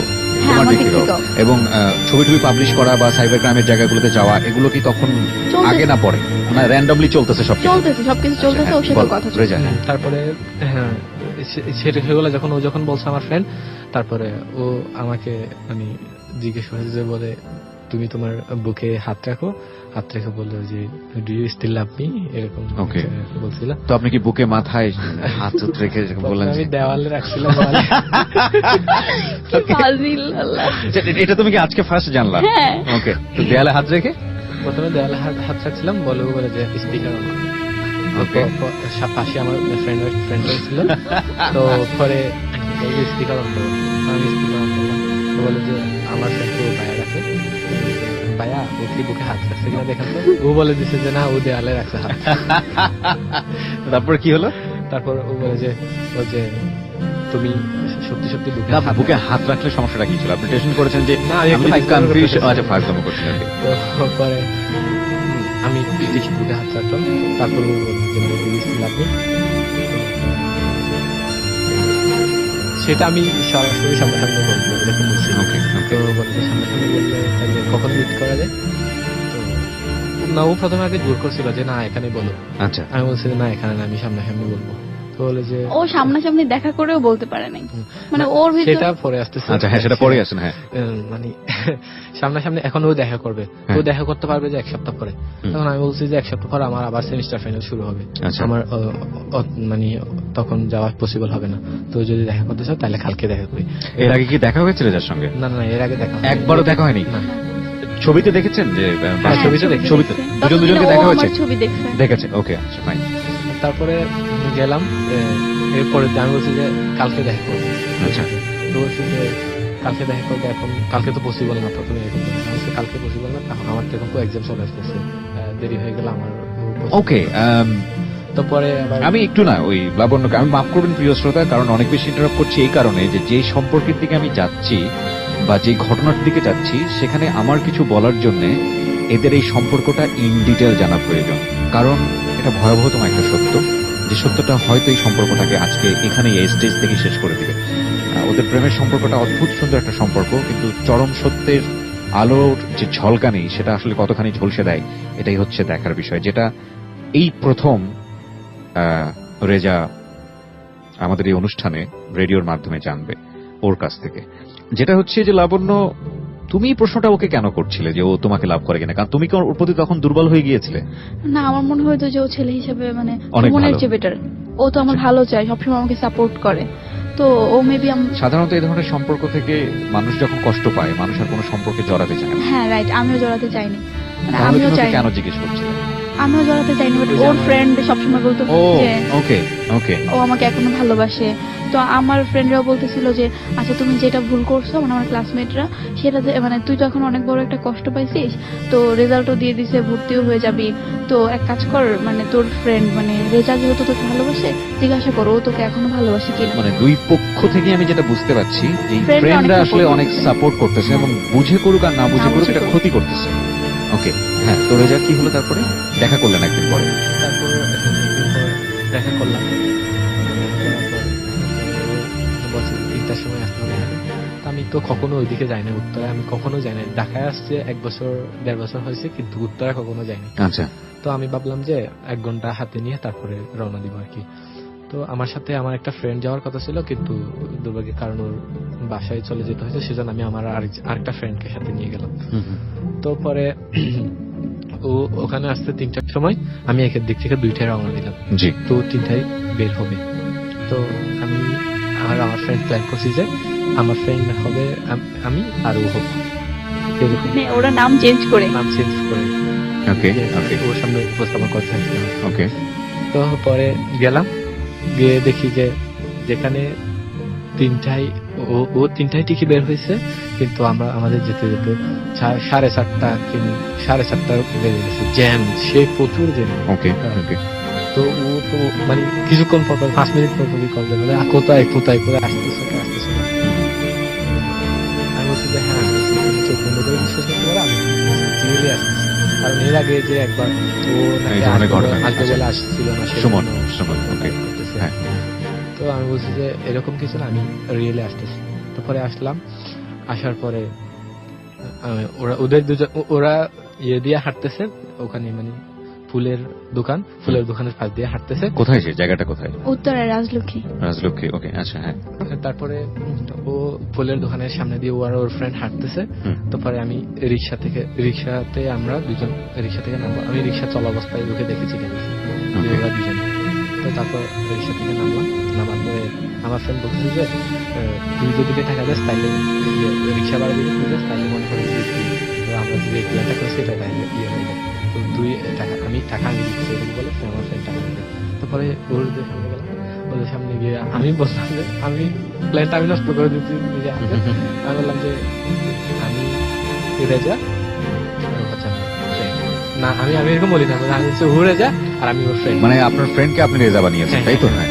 তো পরে ও কেন আপনার ছবি তো সে আগেই দেখেছে, হ্যাঁ, আমি সেটা ওকে চিনে ফেলছি। খুব স্বাভাবিক না? ও খুব লম্বা, অনেক আচ্ছা। লম্বা, ছবিতেও আমি লম্বা। আমি বলি না এত খাটটা রেজা না, লম্বাটাই রেজা। আমি জানি। তো ছবি দেখেছে, তো আপনাকে তো চেনার তো সহজ, এখানে তো জটিলতার কিছু নাই। ছবি তো অনেক আগে দেখছে একবার। ও আচ্ছা আচ্ছা, আপনি ভেবেছেন যে মনে নাই? মনে নাই। আচ্ছা, তো পরে ও বললো যে আমি তো বয়সেতে বোঝা যায় কে কোনটা। আচ্ছা, তো পরে একটা রেস্টুরেন্টে গেলাম, তারপর রেস্টুরেন্টে গিয়ে তারপর খাওয়া দাওয়া করলাম। তারপরে আমার ফ্রেন্ড আর ওর ফ্রেন্ড মানে আমাদের একটা মানে কিছুক্ষণের জন্য একা কে ছেড়ে দিল, মানে ওদের একটা তারপর রেস্টুরেন্টটা অবশ্য অনেক ছিল, বাট আমরা এক টেবিলে আমরা দুজন ছিলাম। জি, তারপর ওরা দুজন বের হয়ে গেছে।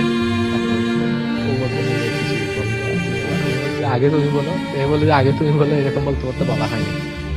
ওকে চলে আসছে ওকে ওদেরকে কিছুক্ষণ ওইদিকে আগাই দিয়ে বাসার দিকে, পরে আমরা দুজন চলে আসছি। আচ্ছা তো বাসায় চলে আসার পরে আমি just ওকে মানে অলওয়েজ মানে খেপাইতাম যে মানে উই আর জাস্ট ফ্রেন্ড। ওই যে ও বলতো যে উই আর জাস্ট ফ্রেন্ডস, সেটার জন্য আপনি ওটা বললে সব খাপাতেন। সময় উই আর জাস্ট ফ্রেন্ড কথা আমি বললেও বলতাম উই আর জাস্ট ফ্রেন্ড। অনেক খেপে দিত। তারপরে দেখা করার পরেও যখন আমি বাসে যাচ্ছি, তারপর ওকে আবারও বললাম যে উই আর জাস্ট ফ্রেন্ড। পরে দেখলো আমার নাম্বার রিজেক্ট লিস্টে দিয়ে দিচ্ছে। ওকে তো আমার ফ্রেন্ডের এখন মোবাইল আসছে, আমি আমার ফ্রেন্ডের মোবাইল দিয়ে আবার কল দিছি। তো আমার ফ্রেন্ডের নাম্বার দিয়ে আবার বললাম যে আমি যে তোমাকে আমার ভালো লাগে না, তোমার ফ্রেন্ডকে ভালো লাগছে, তোমার ফ্রেন্ডের নাম্বারটা দাও। এগুলো পান করার জন্য করতেন রাইট? ওকে এটা বলার সাথে সাথে আবার ওর নাম্বারও রিজেক্ট লিস্টে।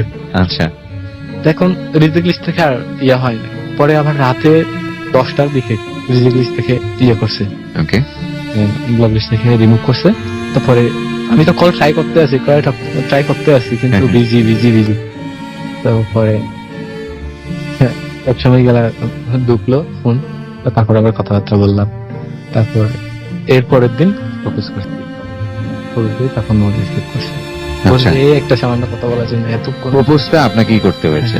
ওকে আচ্ছা ঠিক আছে। তো প্রপোজ তো এটা 1.5 বছর আগে থেকে সে করতেছিল, তো তুমি আগে করলে এই পর্যায়ে করলে সমস্যাটা কোথায় ছিল? আসলে মানুষ যখন ভুল যে করবে তার বিবেক যে তাকে অন্যদিকে নিয়ে যাবে, নাহলে মাঝখানে এত কাহিনী করার আমার কি দরকার ছিল? পুরো আমার লাইফে কোনো এটা কতদিন আগের ঘটনা এই এগ্রি করার ঘটনাটা, মানে দুজন মিলে সম্মতি হওয়া? ডেটটা বলবো। হ্যাঁ ডেটটা বলেন। ডেটটা হচ্ছে আমরা 24শে মে 2017 সালের 24শে মে নাকি 2016 সালের? 2017 সালের 24শে মে দেখা করছি। 2025শে মে প্রপোজ করেছেন, মানে দুজন মিলে এগ্রি করেছেন যে দুজনের মধ্যে একটা প্রেমের সম্পর্ক। ফাইন লাবণ্য, তারপরে আবার ফ্রি।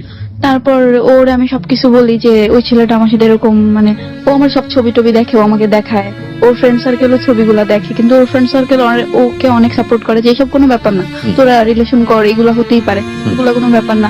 তখন আমার খুব, আমি চাইছিলাম ওকে সব সত্যি বলতে আমার লাইফের, কিন্তু তখন আমি বুঝতে পারি যে যেই ছেলে আমার এত বাজে বাজে ছবি দেখে আমাকে একসেপ্ট করতে পারছে, মানে সে ভাবতেছে যে এগুলো ভুল, এগুলো কোনো ব্যাপার না। ও আমাকে সবসময় একটা কথা বলতো যে আমি তোমার অতীত জানতে চাই না, আমি তোমার বর্তমান জেনে তোমাকে নিয়ে ভবিষ্যৎ কাটাইতে চাই, মানে রেজা আমাকে কথাটা বলতো। তো আমি ভাবতাম যে ও হয়তো 5টা ছেলের মতো না, ও হয়তো একটু মানে অন্যরকম, এই জন্য আমি ওকে কোনো কিছুই বলি নাই। ফার্স্ট টাইম মানে ওর সাথে দেখা করার পর আমি বুঝতে পারছি যে সুমনের সাথে যেটা ছিল সেটা আসলে ভালোবাসা না। মানে ফেসবুকে সারা রাত চ্যাটিং করলে আর ফোনে কথা বললেই ভালোবাসা হয়ে যায় না। ভালোবাসা আসলে এত এত মানে এত নোংরা, যাকে ভালোবাসবো তাকে কিভাবে এত নোংরা নোংরা কথা বলবো?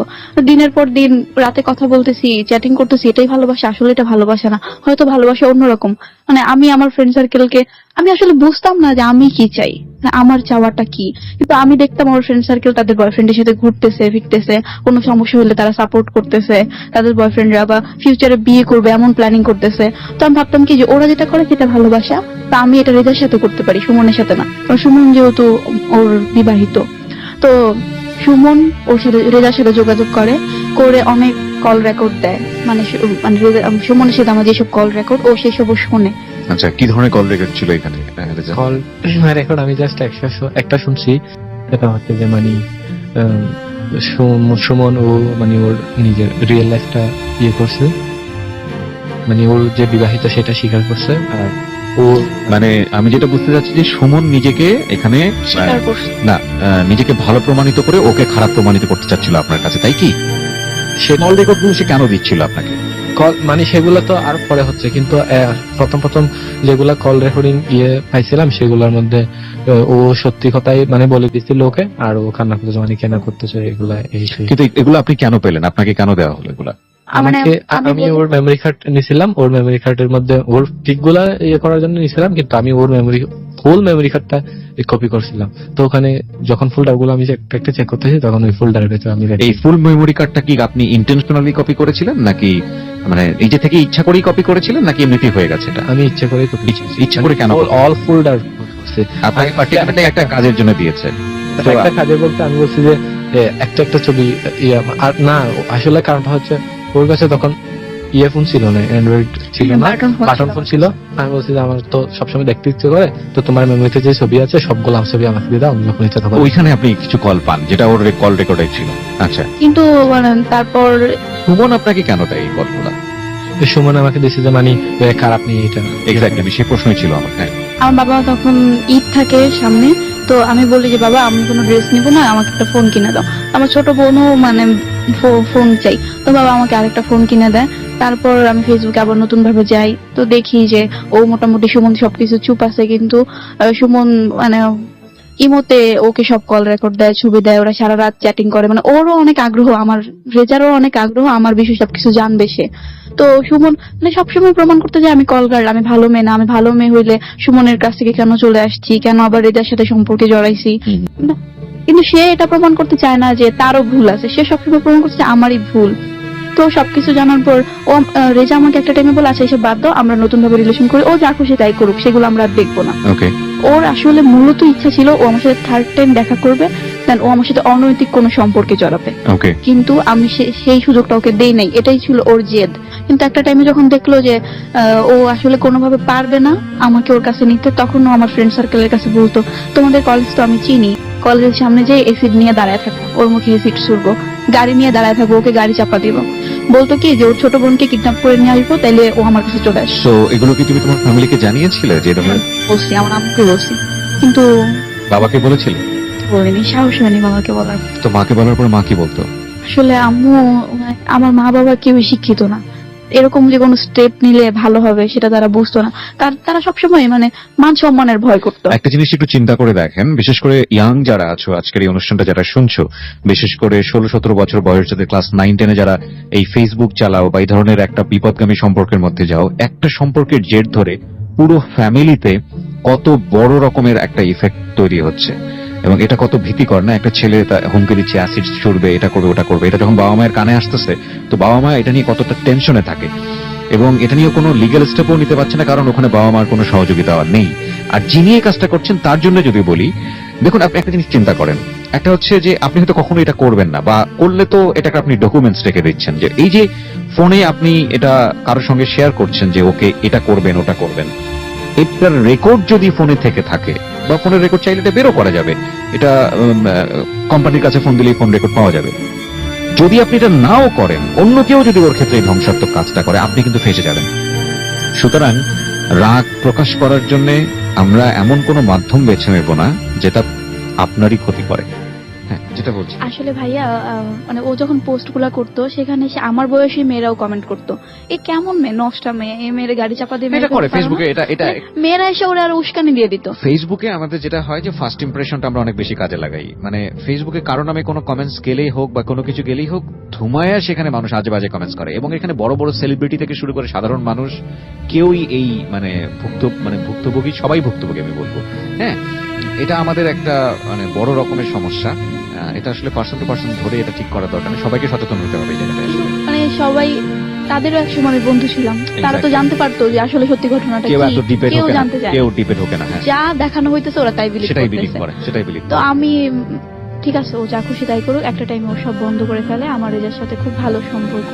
তারপর আমি রেজার কথা আমার আম্মুকে বলি যে আম্মু এরকম একটা ছেলে আমার বন্ধু, মানে অনেক আগেই আমি বলছিলাম, 1.5 বছর আগেই, যে ও আমার বন্ধু, মানে এরকম ডিপ্লোমার একটা ছেলের সাথে আমার ফ্রেন্ডশিপ হয়েছে।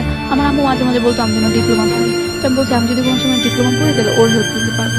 তো বলি যে আমার ওর সাথে রিলেশনশিপ হয়েছে, ও আমাকে ভালোবাসে। তো আমার আম্মু বলে ও কি তোমার সবকিছু জানে? তো আমি আম্মুকে বলি না, জানে না, ওকে আমি জানাই নাই।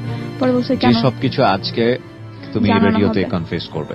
কিন্তু এই 5 মাস বা 6 মাস ওর সাথে মেলামেশা করতে করতে আমি বুঝছি যে আমার গায়ে যদি একটা ফুলের টোকাও লাগে, এতেও ওর খুব মানে কেন হবে হতে পারবে না, এক ধরনের এগ্রেসিভ হ্যাঁ, ব্যাপার ওর মধ্যে হতে চলে পারবে আসে। না যে।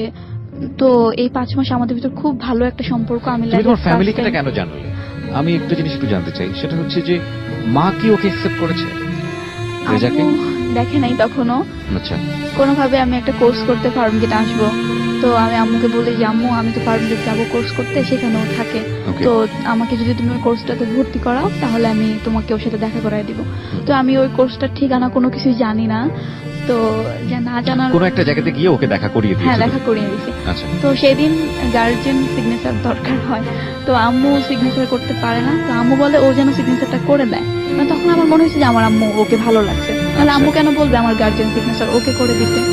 তো সেদিন আম্মুর সাথে কথা আচ্ছা, বলে- এটা যে আপনার কাছে আসি, সেটা হচ্ছে ওর ফ্যামিলির সঙ্গে আপনার কথাবার্তা হয়েছে? ফ্যামিলির সঙ্গে বলতে মার সঙ্গে, বাবার সঙ্গে? হ্যাঁ, ওর আম্মুর সাথে। ওর ফ্যামিলির স্ট্যাটাস আপনি জানেন? পুরোপুরি অর্থনৈতিক অবস্থা কি, কিভাবে চলে না চলে সবকিছু জানেন? ওর মতামত, ওর যেগুলা বলছে সেগুলা সম্পর্কে জানি। সেগুলো জানেন? তোমার ফ্যামিলির অবস্থাও জানে, অর্থনৈতিক অবস্থা সবকিছু না জানে? বর্তমানে জানে না। বর্তমানে জানে না। মানে ওর ফ্যামিলির অবস্থা তুমি জানো? হ্যাঁ, ও যা বলছে আমি তা জানি। ইন ডিটেল তুমি সবকিছু জানো, মানে ফ্যামিলির অবস্থাও তুমি কিছু ওর কাছে গোপন করেছো, তাই কি? হ্যাঁ, আচ্ছা, কেন করেছো সেটা? আমার দিক থেকে দেখতে গেলে ও আকাশের চাঁদ আর আমি মাটির ফুল। এরকম মনে হয় তোমার কাছে? ভাবছিলাম যে মানে ও যেটা মিন করতে হচ্ছে সেটা হচ্ছে যে মানে আমরা অনেক বড় লোক আর ওরা অনেক নিম্নবিত্ত, কিন্তু আসলে আমরা এরকম কিছু না, আমরা হচ্ছে just মধ্যবিত্ত। না আমি বা ও নিজেরা- যদি অনেক নিজেরা- গরিবও হয়, ধরেন ও আপনাদের তুলনায় খুব অর্থনৈতিক অবস্থা ভালো না, এটা কি আপনার ক্ষেত্রে খুব বেশি ম্যাটার করে? ওরা আমাদের দেখে অনেক অর্থ হয়েছে। আমার হিসাবে না না না, আমি ওকে যেভাবে বলছি আমার প্রশ্ন সেটা না, কে অর্থনৈতিক ভাবে এগিয়ে আছে পিছিয়ে আছে সেটা বিষয় না, বিষয়টা হচ্ছে কি এটার সাথে লাভের কোনো সম্পর্ক আছে কিনা, মানে ও যদি অর্থনৈতিক ভাবে আপনাদের যেতে পেছানো হয়। না না, এটাই আমার ফ্যামিলি থেকেও সাপোর্ট আছে যে মানে আপনার ফ্যামিলি থেকে ওর ব্যাপারে সাপোর্ট আছে? হ্যাঁ। হ্যাঁ support আছে। কি জানে আপনার ফ্যামিলি আমার সম্পর্কে? family সবাই জানে, আমার আত্মীয়। কি জানে? আমি ওকে লাভ করি সেটা জানি। তো তারপরে কি বলেছে, কবে নাগাদ জানলো এটা? মাত্র 6 মাসের সম্পর্ক। শুরুতেই শুরুতে বলতে 1 মাস এটা কি আগে- ওর সঙ্গে কথা বলে আপনি জানিয়েছেন ফ্যামিলিকে? আমি ওর সাথেও কথা বলাই দিছি আমার ফ্যামিলিকে, ওর মানে সাথে কথা বলবে। আপনি ফ্যামিলিতে জানাচ্ছেন বিষয়টা, এটা কি আপনি লাবণ্যের সঙ্গে কথা বলে তারপরে জানিয়েছেন নাকি ঘটনার চক্রে সবাই জেনে গেছে? না, ওর সাথে আমি আগে থেকে বলতাম যে আমি বাসায় গেলে সবাইকে বলবো হুম। এরকম। আচ্ছা, তো ফ্যামিলির রিয়াকশন কি ছিল জানার পরে এটা? ফ্যামিলির রিয়েকশন আমার একজনকে ভালো লাগছে। তো এখন আম্মু বলে যে মানে কিসের কোথাকার মেয়ে, মানে হঠাৎ করে এরকম একটু আচ্ছা। ডাউট ফিল করতে। ফ্যামিলিতে আপনাদের অবস্থা কি? মানে আপনার কয় ভাই বোন? কি ওয়েট করতে পারবে কিনা। রাইট, আপনারা কয় ভাই বোন? আমি জাস্ট এক ভাই আর আমার 4 বোন আপনি ছেলে হিসেবে একাই। আপনার বাবা কি করছে? বাইরে থাকে। দেশের বাইরে থাকে। আচ্ছা, কত বছর যাবত আছে? অনেক আগে, আমার বিয়ের আগে থেকে বাইরে। তার মানে আপনাদের মোটামুটি অবস্থা সম্পন্ন করেছে। বলতে আমার আব্বু ওখানে একটা কোম্পানিতে জব করে, তো একটা কোম্পানির আন্ডারে জব করে, দ্যাটস মানে একটু স্যালারিটা কম আর কি। আর তাছাড়া আমার আব্বু একটু আর্থিকভাবে স্বাবলম্বী মোটামুটি। আর্থিকভাবে স্বাবলম্বী বলতে আমরা নিজেরা চলতে পারি। আমাকে আর ওর ফ্যামিলি কোনো মেম্বার সঙ্গে কি লাবণ্য তোমার কথাবার্তা হয়েছে কখনো? হ্যাঁ, ওর এখনো আম্মুর always- সাথে কথা হয়েছে। এখনো কথা হয়? এখনো কথা হয়। আমি ওর বড় তারপরে মাঝে মাঝে বলি যে আম্মুকে ফোন দিয়ে কেমন আছে জিজ্ঞেস করো না, ও নাকি বলে ভয় লাগে আন্টিকে ফোন দিতে। আমার আপনার কথাবার্তা হয়, কি বলে সম্বোধন করো তুমি? আমি আন্টি বলে সম্বোধন করি, আমি কিন্তু বলি, ও- আম্মু ডাকো, আম্মু ডাকো। আমার বলে আমার কথা সুন্দর করে কথা বলে যে কেমন আছে গেছিল। আম্মু ও যখন ফোন দেয় তখন আম্মু কথা বলে, কিন্তু ফোন দেয় না। পরে আমাকে আম্মু বলে যে ও ফোন দেয় না, আমাকে ফোন দেয় না। তারপরে তোমাকে মিস করে। ওকে, ভেরি গুড। আমার খুব ভয় লাগে যে মানে কি আমার আপু অনেক এখনো ওকে বলেছে মানে না ভাই, অনেকে অড ভাবতে পারে না যে বিয়ে হয় নাই, কোনো কিছু হয় নাই, হ্যাঁ। এখনই কেন ফোন দিতেছে। Right, তার right. মানে মেয়ের অনেক আগ্রহ আমার ছেলে থেকে, আচ্ছা, মানে আচ্ছা। মেয়ে নিজে থেকে হয়তো আমার বাসায় চলে আসছে আচ্ছা, আচ্ছা। এরকম ভেবে আমি আন্টিকে একটু কম ফোন দিই। কিন্তু ওর বড় আপু যে অনার্স করতেছে তার সাথে ফেসবুকে কথা হয়, সেও আমাকে ফোন দেয়, তার পড়াশোনা সম্পর্কে বলে, আমার পড়াশোনা সম্পর্কে তাকে হ্যাঁ, বলি। বুঝে যান। আমার ফ্যামিলির একটাই কথা হচ্ছে, সেটা হচ্ছে মানে পুলিশ করতে হবে। কারণ আমি হচ্ছে আমার ফ্যামিলি একটা মাত্র ছেলে, আর তাছাড়া আমার অনেক বোন আছে 4টা। তো আমার আম্মু বলে যে মেয়ে যেহেতু একটা আনতে হবে, তো তাহলে তোদের পছন্দের থাকতে পারে, কিন্তু মানে ওকে ওয়েট করতে হবে। সেটাই মানে এর আগে আমি যাতে স্টেবিলাইজ না হওয়া আগ পর্যন্ত, মানে যাতে উলটপালট কিছু না হয়। মানে তোমাকে নিজের পায়ে দাঁড়াতে হবে, সহজ বাংলা যেটা নিজের পায়ে দাঁড়ালে মানে সবাই সব আর তোমার ফ্যামিলির জায়গাটা থেকে কি, মানে ওর যদি এতটা সময় লাগে সেটার জন্য তোমার ফ্যামিলি কি সেই সময়টা দিবে? তোমার ফ্যামিলিতে কয় ভাই বোন তোমরা? আমি আর আমার একটা ছোট বোন। ছোট বোন। হ্যাঁ, তো কি দাঁড়ালো, মানে ফ্যামিলি কি বলে ওর সম্পর্কে? মা আমার তো আম্মু মনে হয় বলে- মোটামুটি রাজি।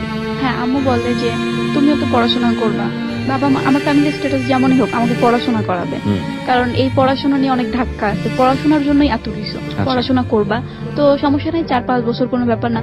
একটা ছেলের আর মানে নিজের পায়ে দাঁড়াইতে কত বছর লাগবে? 4-5 বছর মিনিমাম। তারপর যদি বিয়ে না করতে পারে, সামাজিক ভাবে কোনো একটা কিছু করে রাখবে, তারপর তোমরা চলতে থাকো, কোনো ব্যাপার না। আচ্ছা, তার মানে ওয়েট করার একটা সিদ্ধান্ত হ্যাঁ। আছে।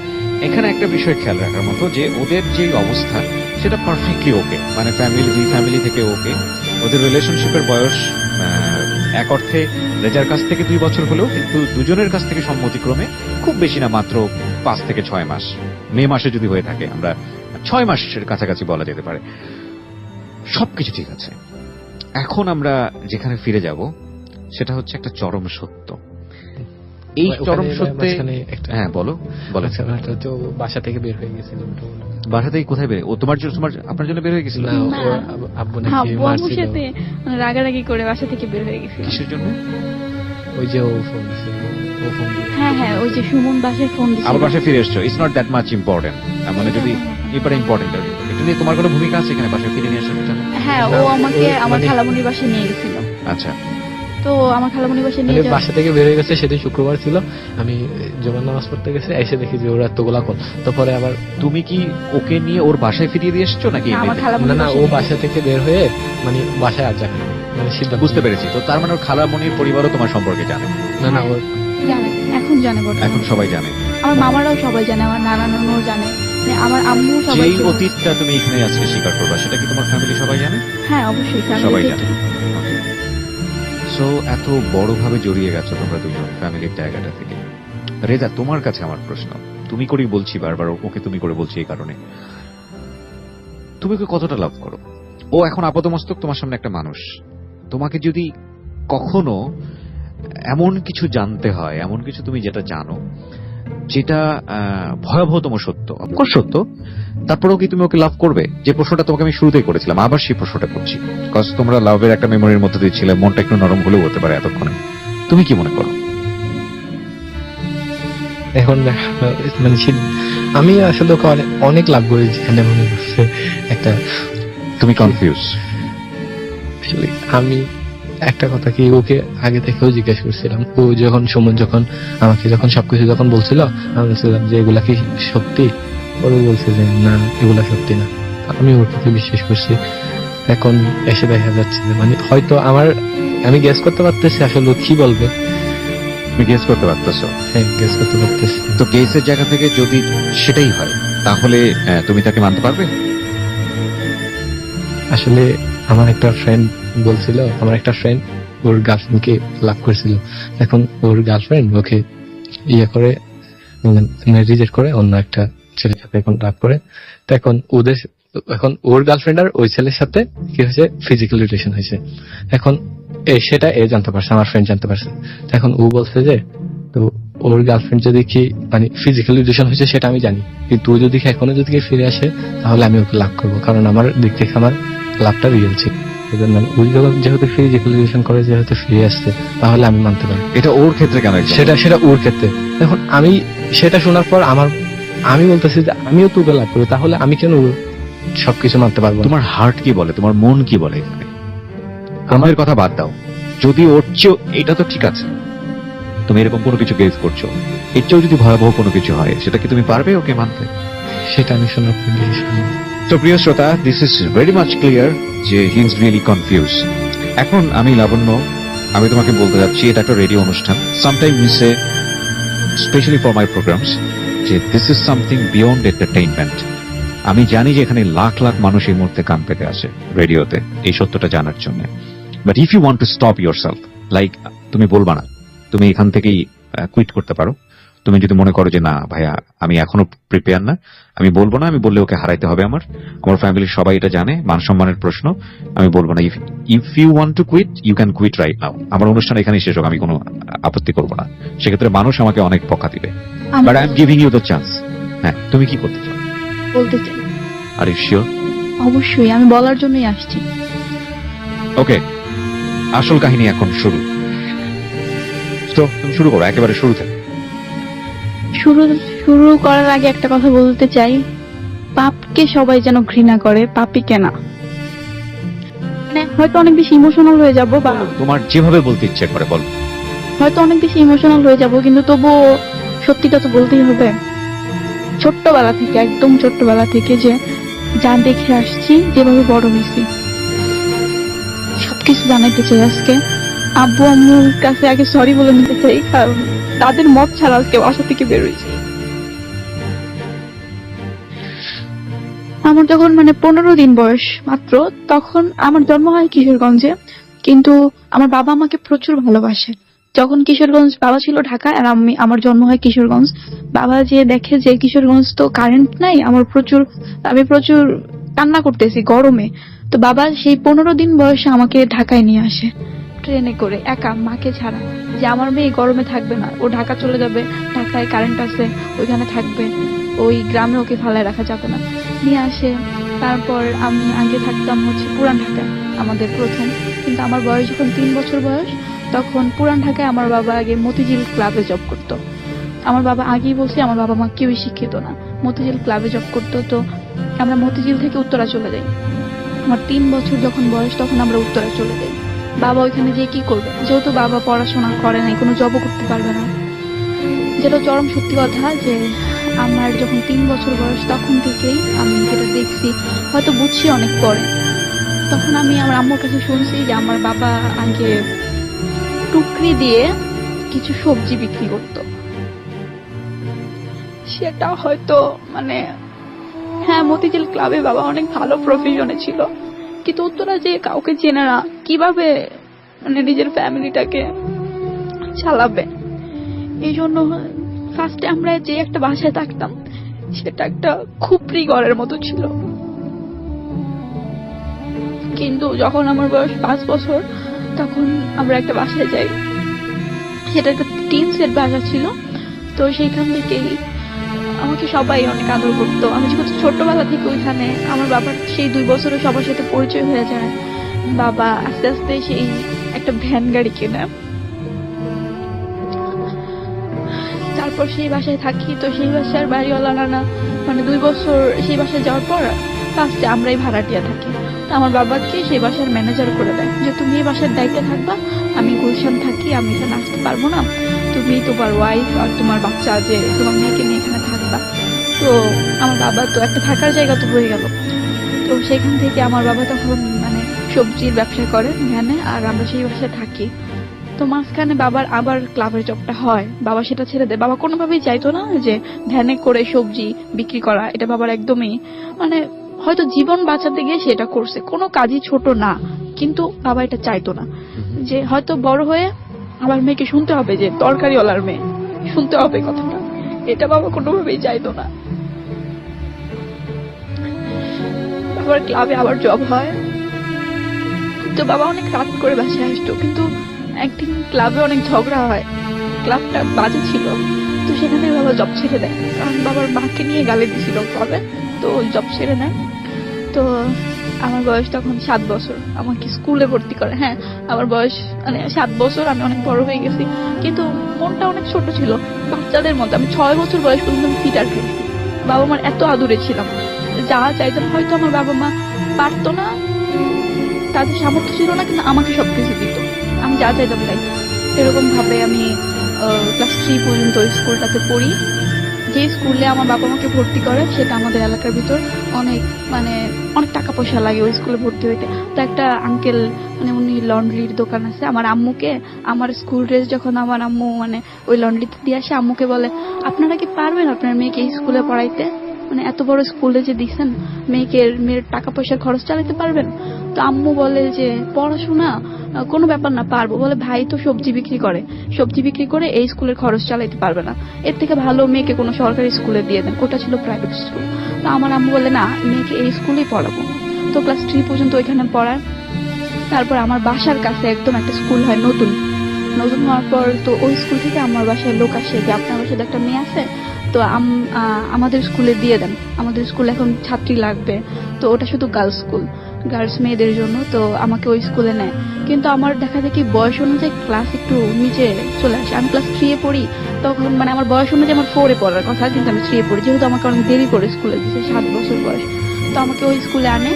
50 জন বাচ্চা থাকে যে তারা ক্লাস 5 এ ভর্তি হবে।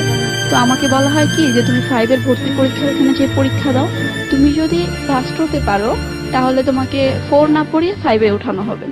তারপর আমি পরীক্ষা দিই। আমার আম্মু অনেক টেনশন যে আমার মেয়েটা যদি ফার্স্ট হইতে পারে তাহলে ওর বয়সের সাথে ক্লাসটা ম্যাচ হয়ে যাবে। তো আমি পরীক্ষা দিই, ফার্স্ট হই। তো সেদিন আমার বাবার নাম ধরে মানে মাইকে বলে যে মানে লাবণ্য ফার্স্ট হয়েছে, তো আমাকে ক্লাস 4 না পড়ায় 5-এ দেয়। কিন্তু তারপর 5 পুরাটা ওই স্কুলেই পড়ি, সমাপনী পরীক্ষা দিই, তারপর রেজাল্ট ভালো হয়, 4.50 পাই। সবাই অবাক হয়ে যায়, 1 বছর না পড়ে মেয়ে এত ভালো রেজাল্ট করতেছে। তারপর স্কুল থেকে একটা বৃত্তির আয়োজন করা হয়, শুধুমাত্র স্কুল থেকে, সেই বৃত্তিটাও আমি পাই। তারপর স্কুল থেকেও আমাকে বৃত্তি দেওয়া হয়। তো 6-এ ভর্তি হই। আমাদের যে বাসাটা, সেই বাসার দায়িত্বে আব্বু আছে, আব্বুর কোনো ভাড়া দিতে হয় না, যেহেতু আব্বু বাসার ম্যানেজার। অনেক আন্টিরাই, মানে আন্টিরা বলতে অনেক ভাড়াটিয়া থাকে, সবাই আমাকে অনেক আদর করে। আমার আব্বু এই প্রফেশনে আছে, সেটার জন্য কেউ কখনো ছোট করে না, যে এটা তো কোনো ছোট কাজ না। মানুষ জীবন চালাতে গেলে অনেক কিছুই করে, এটা তো আর চুরি করতেছে না উনি সবজি বিক্রি করতেছে, ভ্যানে সবজি বিক্রি করতে, এটা ওনার নিজের কাজ, এটা তো লজ্জার কিছু নেই। কিন্তু আমার বাবা সবসময় আমাকে বলতো যে আম্মু, তোমার কি খারাপ লাগে আমি যে সবজি বিক্রি করি?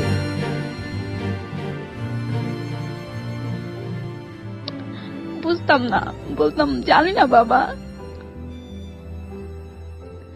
তো ক্লাস 6-এ উঠি, 5-এ পরীক্ষা দেওয়ার পর তখন আমি মানে আমার লম্বা হয়ে যাই, অনেক বেশি লম্বা হয়ে যাই।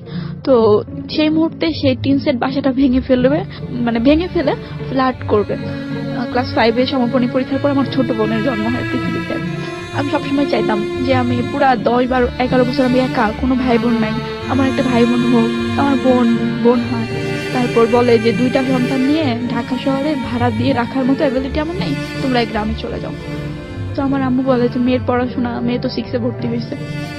পরে আব্বু বলে ও তো একটু বড় সড়ো হয়ে গেছে, লম্বা হয়ে গেছে, মানুষরাও মানে আমি খুব চঞ্চল টাইপের। আমার লাইফে ভুল একটাই যে আমি অনেক চঞ্চল। আমি যেখানে যেটা খেলাধুলা, কথা বলা, সবার আগে আমি থাকবো না। আমার আম্মু আমাকে ছোটবেলায় বলতো, তুমি কি সব জায়গায় নেতা, তোমার পিছনে পিছনে 4-5টা পোলাপাইন ঘুরতেছে, তুমি এত বড় মেয়ে হয়ে গেছো, এখনো ছোট ছোট বাচ্চাদের সাথে রাস্তায় ঘুরে বেড়াও, খেলো, এগুলা ঠিক না। আমার আম্মু বুঝাইতো, কিন্তু আমি ভাল লাগতো খেলাধুলা করতে। আমাদেরকে গ্রামে পাঠিয়ে দেওয়া হয় আমি যখন ক্লাস 6-এ পড়ি। তখন 6-এ আমি গ্রামে যাই। তো গ্রামে যাওয়ার পর আমার বাবার কোনো সম্পত্তি ছিল না গ্রামে, দাদার যে সম্পত্তিটা ছিল ওটা বাবা বিক্রি করেই ঢাকা চলে আসছিল আম্মুকে নিয়ে। কিন্তু এতদিনে মানে এই 5-6 বছরে আব্বু আবার একটা জায়গা কিনে ঘর করে ফেলে। তোমার আব্বুর যে সবজি বিক্রি করার ঘটনাটা, উইথ ডিউ রেসপেক্ট, বাংলাদেশে যারা এই ধরনের ব্যবসা করেন তাদের প্রত্যেককে আমি সম্মান করি আজকের এই অনুষ্ঠান থেকে। এটা কোনো খারাপ প্রফেশন না, এবং এটা অবশ্যই রেসপেক্টেবল প্রফেশন। যে যার জায়গা থেকে সৎ কাজ করছেন প্রত্যেককে রেসপেক্ট। তোমার বাবা আগে কি করতো এই কাজটা করার আগে? ক্লাবে জব করতো, কিন্তু তার চাকরিটা চলে যায় যে কারণে এটা করতে হয়। ওকে, হ্যাঁ বলো। তো আমরা বাড়িতে চলে যাই। তো বাবা বলে যে বাবা ঢাকায় থাকবে, ব্যবসা করবে, আর আমরা গ্রামে থাকবো। তো আমি 6-এ যে আমাকে 6-এর লাস্টের দিকে একদম আমাকে যে আমাদের গ্রাম থেকে আরো 3 কিলোমিটার দূরে সেখানে একটা স্কুলে ভর্তি করে দেওয়া হয়। আসলে স্কুলটাই দূরে, সবাই ওই একটা স্কুলেই পড়ে। তো সেখানে ভর্তি করানো হয়। আমি বাড়িতে যাই, মানে বাড়িতে ভালোই, আমাদের বাড়িতে আমাদের অবস্থা অনেক ভালো, ঢাকায় যেমন হোক। মানে আমার বাড়িতে আমার বাবা অনেক সুন্দর ঘর করছে, আমাদের নিজস্ব পুকুর আছে, মানে জমি জমা সবকিছু আছে বাড়িতে।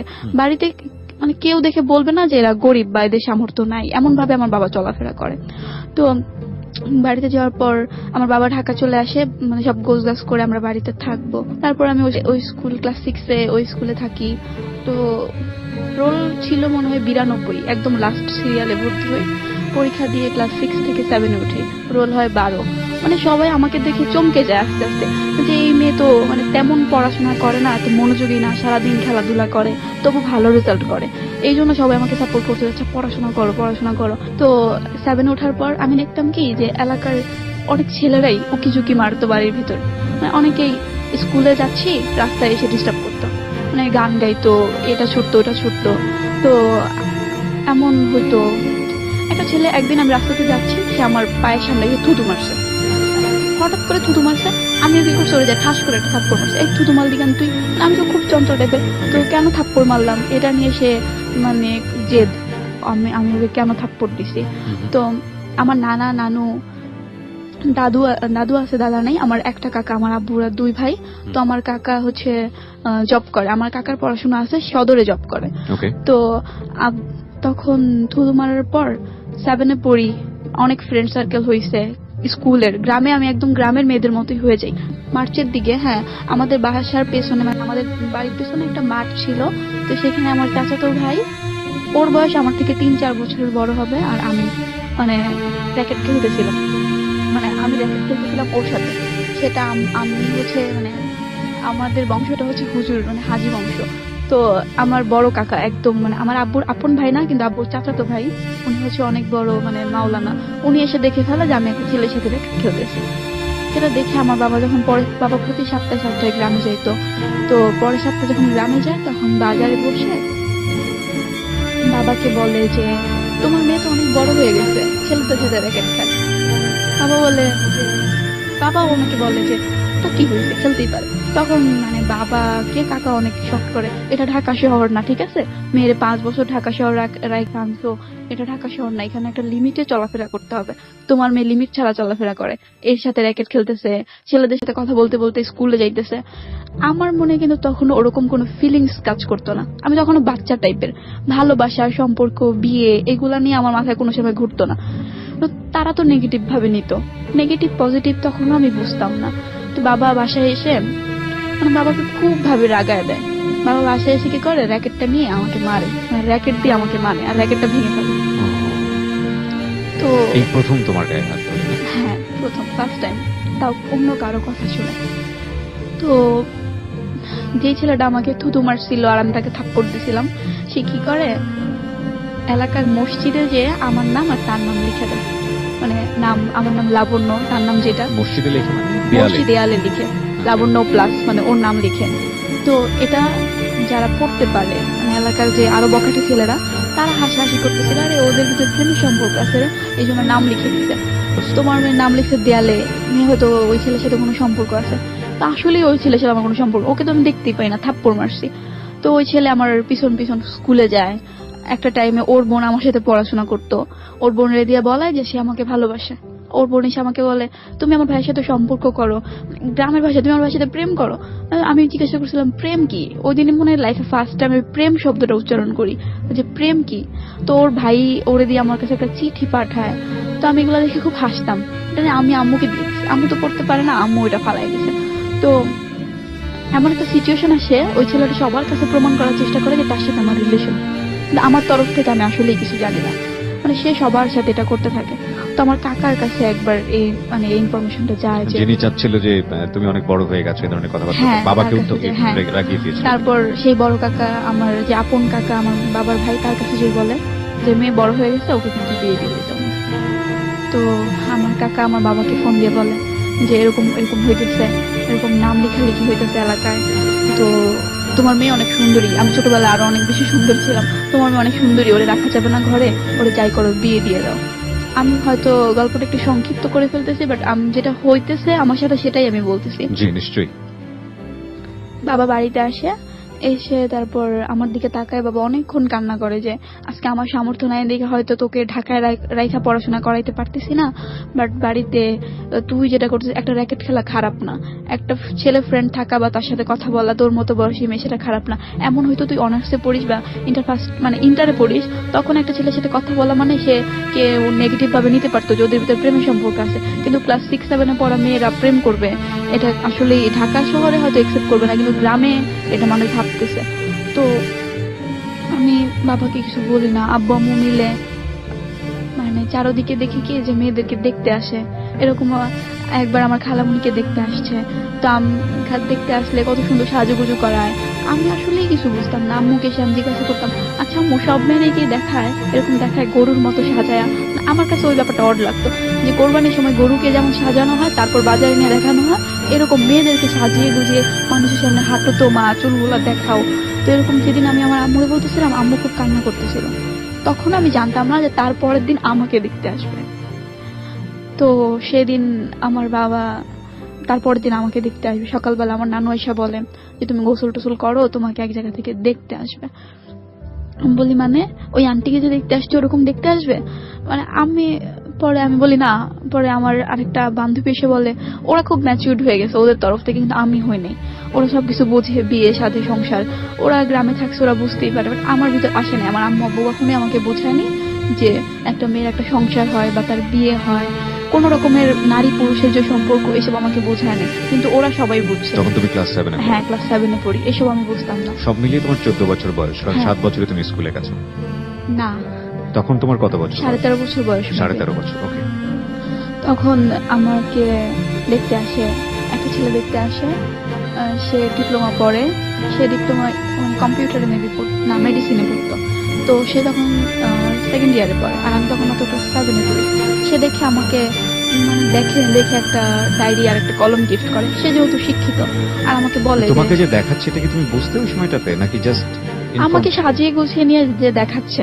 আমি জানি শুধু আমাকে দেখতেছে, আমার যে এরপর বিয়ে হবে সেটা আমি বুঝতাম না। আচ্ছা, বিয়ে হতে পারে এরকম? বিয়ে হতে পারে বা হ্যাঁ। কোনো রকমের কোনো কিছু আগাতে পারে, সেটা বুঝতাম না। তো দেখার পর সে আমাকে প্রশ্ন করে, তুমি কি বিয়ে করতে চাও? আমি তাকে প্রশ্ন করি আসলে বিয়েটা কি। তখন সে অবাক হয়ে যায় যে আমি বিয়ে কি বুঝি না, অথচ আমাকে দেখানো হচ্ছে।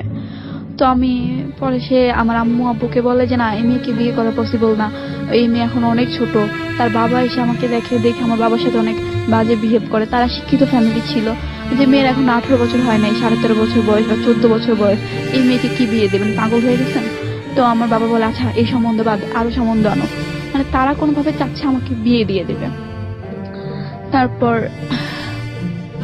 কিছুদিন পর বাবা, এগুলো অফ থাকে, আমি 7 পড়তে থাকি। তো অক্টোবরের দিকে আমার আরেকটা সম্বন্ধ আসে।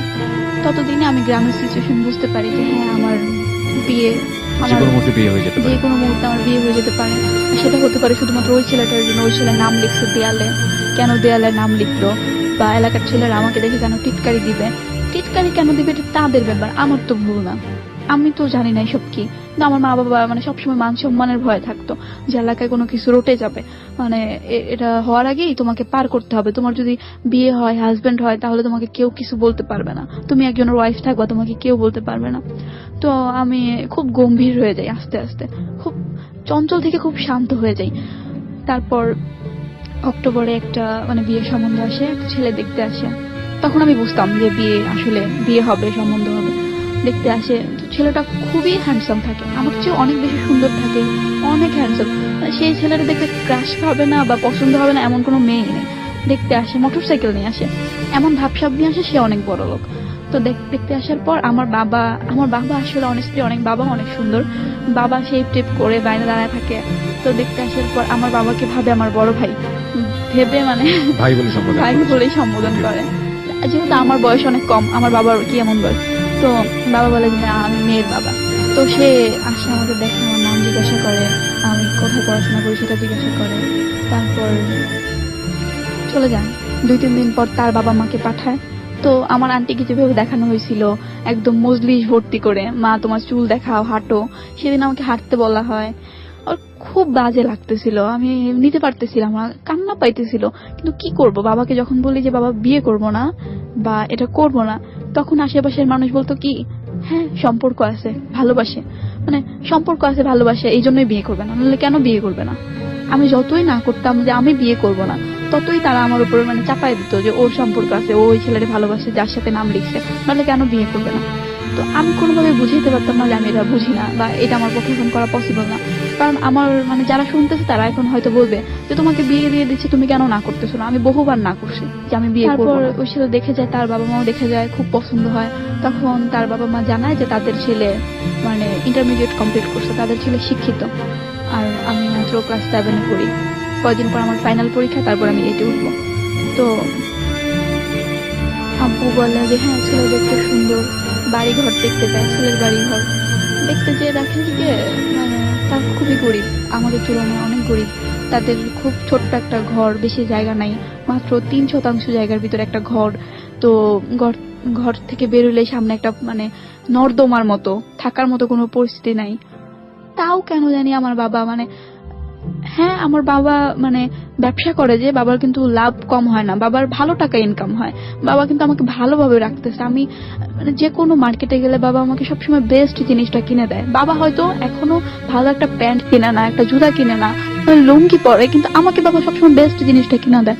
কিন্তু বাবা আমাকে লাইফে বেস্ট একটা মানুষ এনে দেয় নেই। বাবা দেখছে উপরে সৌন্দর্যটা, ছেলেটা সুন্দর, দেখতে সুন্দর, কিন্তু বাবা এটা কখনো ভাবে নাই যে সেই ছেলেটার সাথে আমার মেয়েটা থাকতে পারবে কিনা। বিশেষ করে আমার নানা আমাকে অনেক সাপোর্ট করতো ও পড়াশোনা করুক, কারণ আমার নানা আমাকে অনেক ভালো বুঝে। আমার নানা বলতো ওকে বিয়ে দিও না। আমার মেজো মামা, মানে যার জন্য আমি সবকিছু বুঝছি, রেডিও, ফেসবুক, যে আমাকে বাইরের জগৎটা চিনাইছে, সে আমার আব্বুকে অনেক রিকোয়েস্ট করে যে দুলাভাই মেয়েটাকে বিয়ে দিয়ে না। আব্বু কারো কথাই শুনে না। একটা মেয়ে, আমার বিয়ের ডেট ফিক্সড হবে। তখন হয়তো রেজা বুঝে গেছে যে আমার সামনে। আমরা কোনো কিছু অনুমান করব না। আমি রেজাকেও বলবো অনুমান না করার জন্য। আমরা সামনে আগাই। হ্যাঁ, বলো তারপর।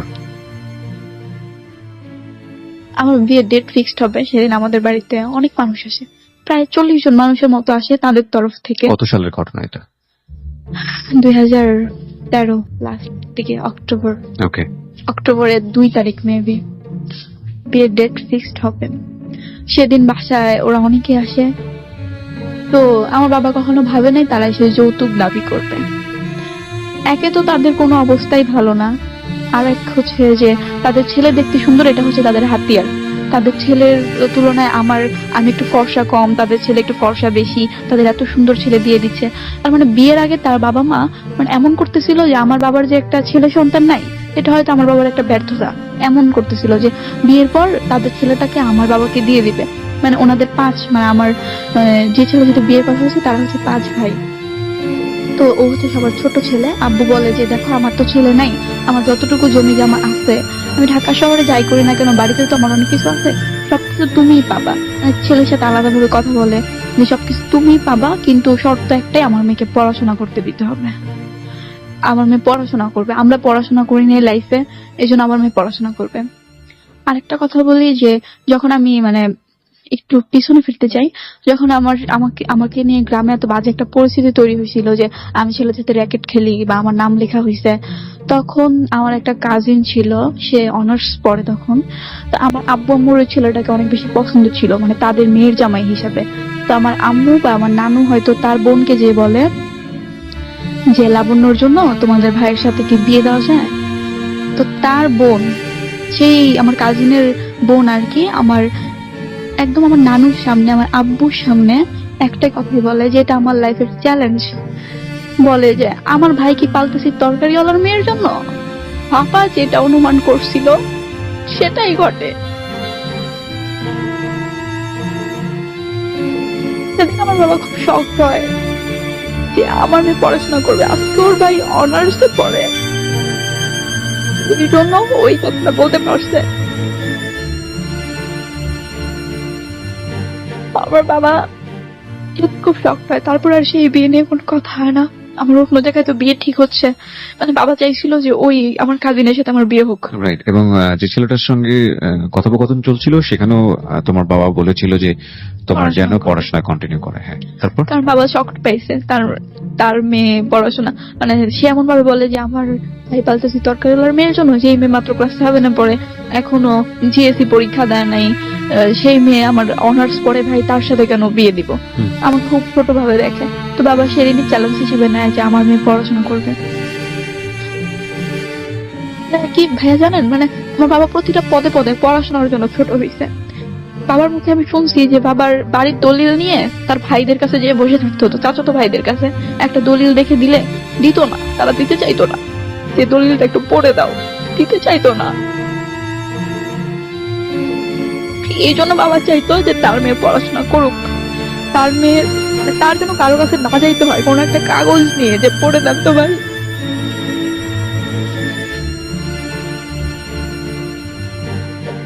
বাবার অনেক কষ্ট, বাবার জন্য বাবা অনেক কষ্ট করে। তো ও সেই আমার যে ছেলের সাথে বিয়ের কথা হচ্ছে তাদের ফ্যামিলিকে বাবা বলে যে হ্যাঁ মেয়ে বিয়ে দিবে একটা শর্তে, আমার মেয়েকে পড়াশোনা করাইতে হবে। মেয়ে বিয়ে দেওয়ার আমাদের কোনো ইচ্ছাই নাই, আমার মেয়ে ঘরের বোঝা হয়ে যায়নি, ছোট মেয়ে, কিন্তু এলাকার মানুষ নানা রকম কথা বলে, এই জন্য মেয়ের একটা গার্জেন থাকবে, এই জন্য মেয়ে বিয়ে দিব। তারা রাজি হয় বাবা সেই শর্তে।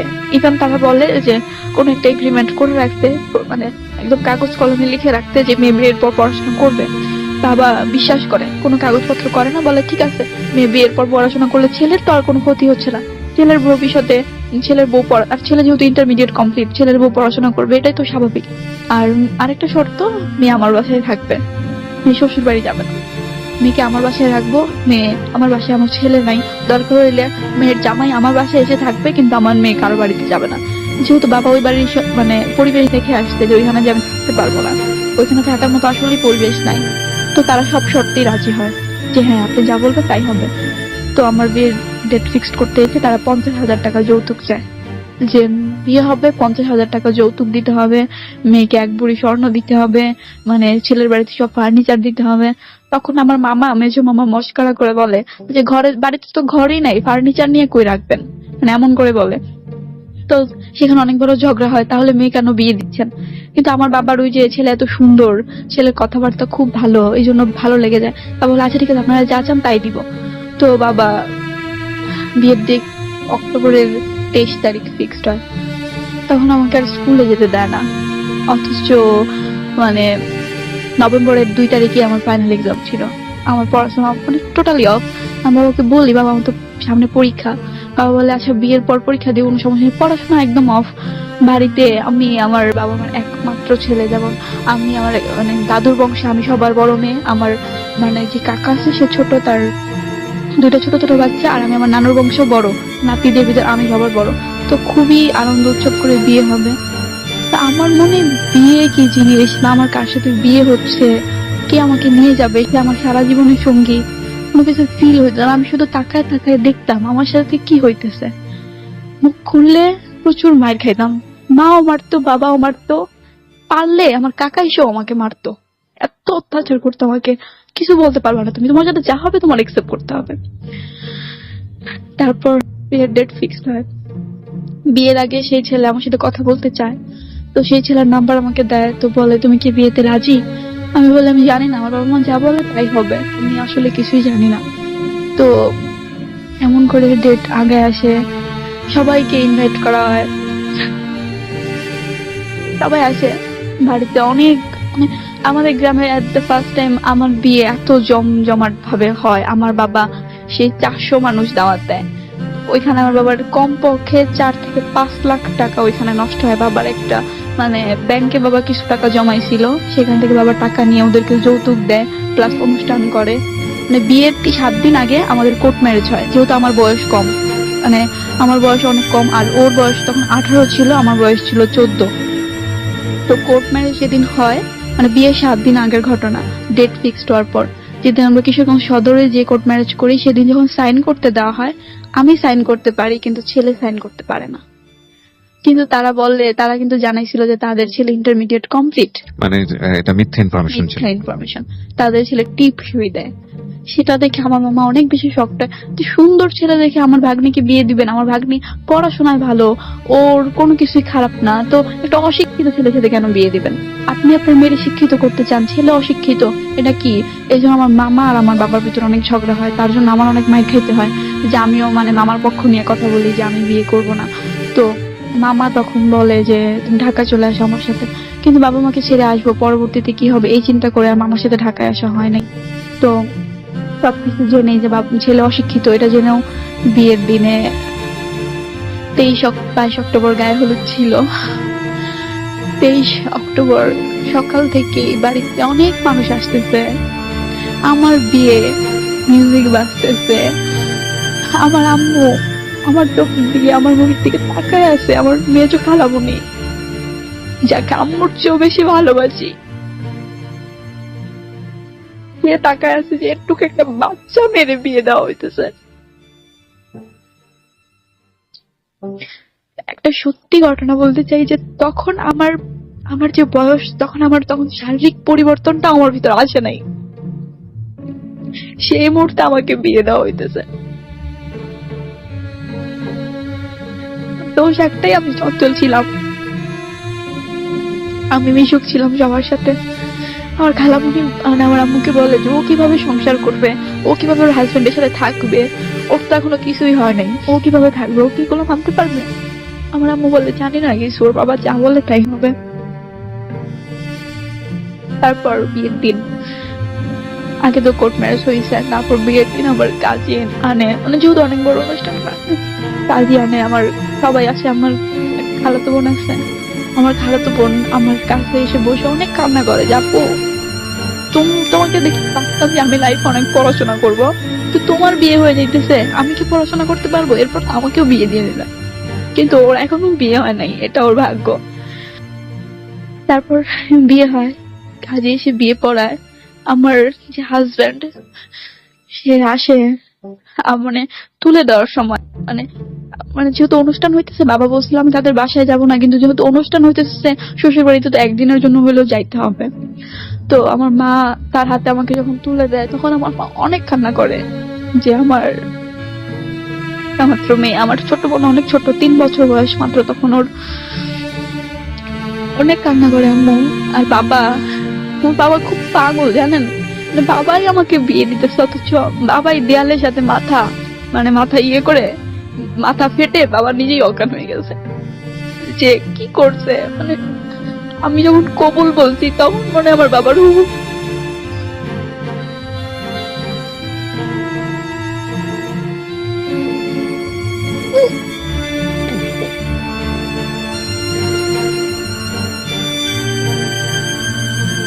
তখন মনে হয় আমার বাবার হুঁশ আসছে যে আমার মেয়েকে বড় হয়ে যাচ্ছে আমার মেয়ে আমার কাছ থেকে। ওর আমাকে নিয়ে যায় মাইক্রোতে করে। আমার প্রচুর কান্না করছিলাম আমি যে আমি ওর মা বাবাকে ছাড়া অন্য কোথাও যাচ্ছি।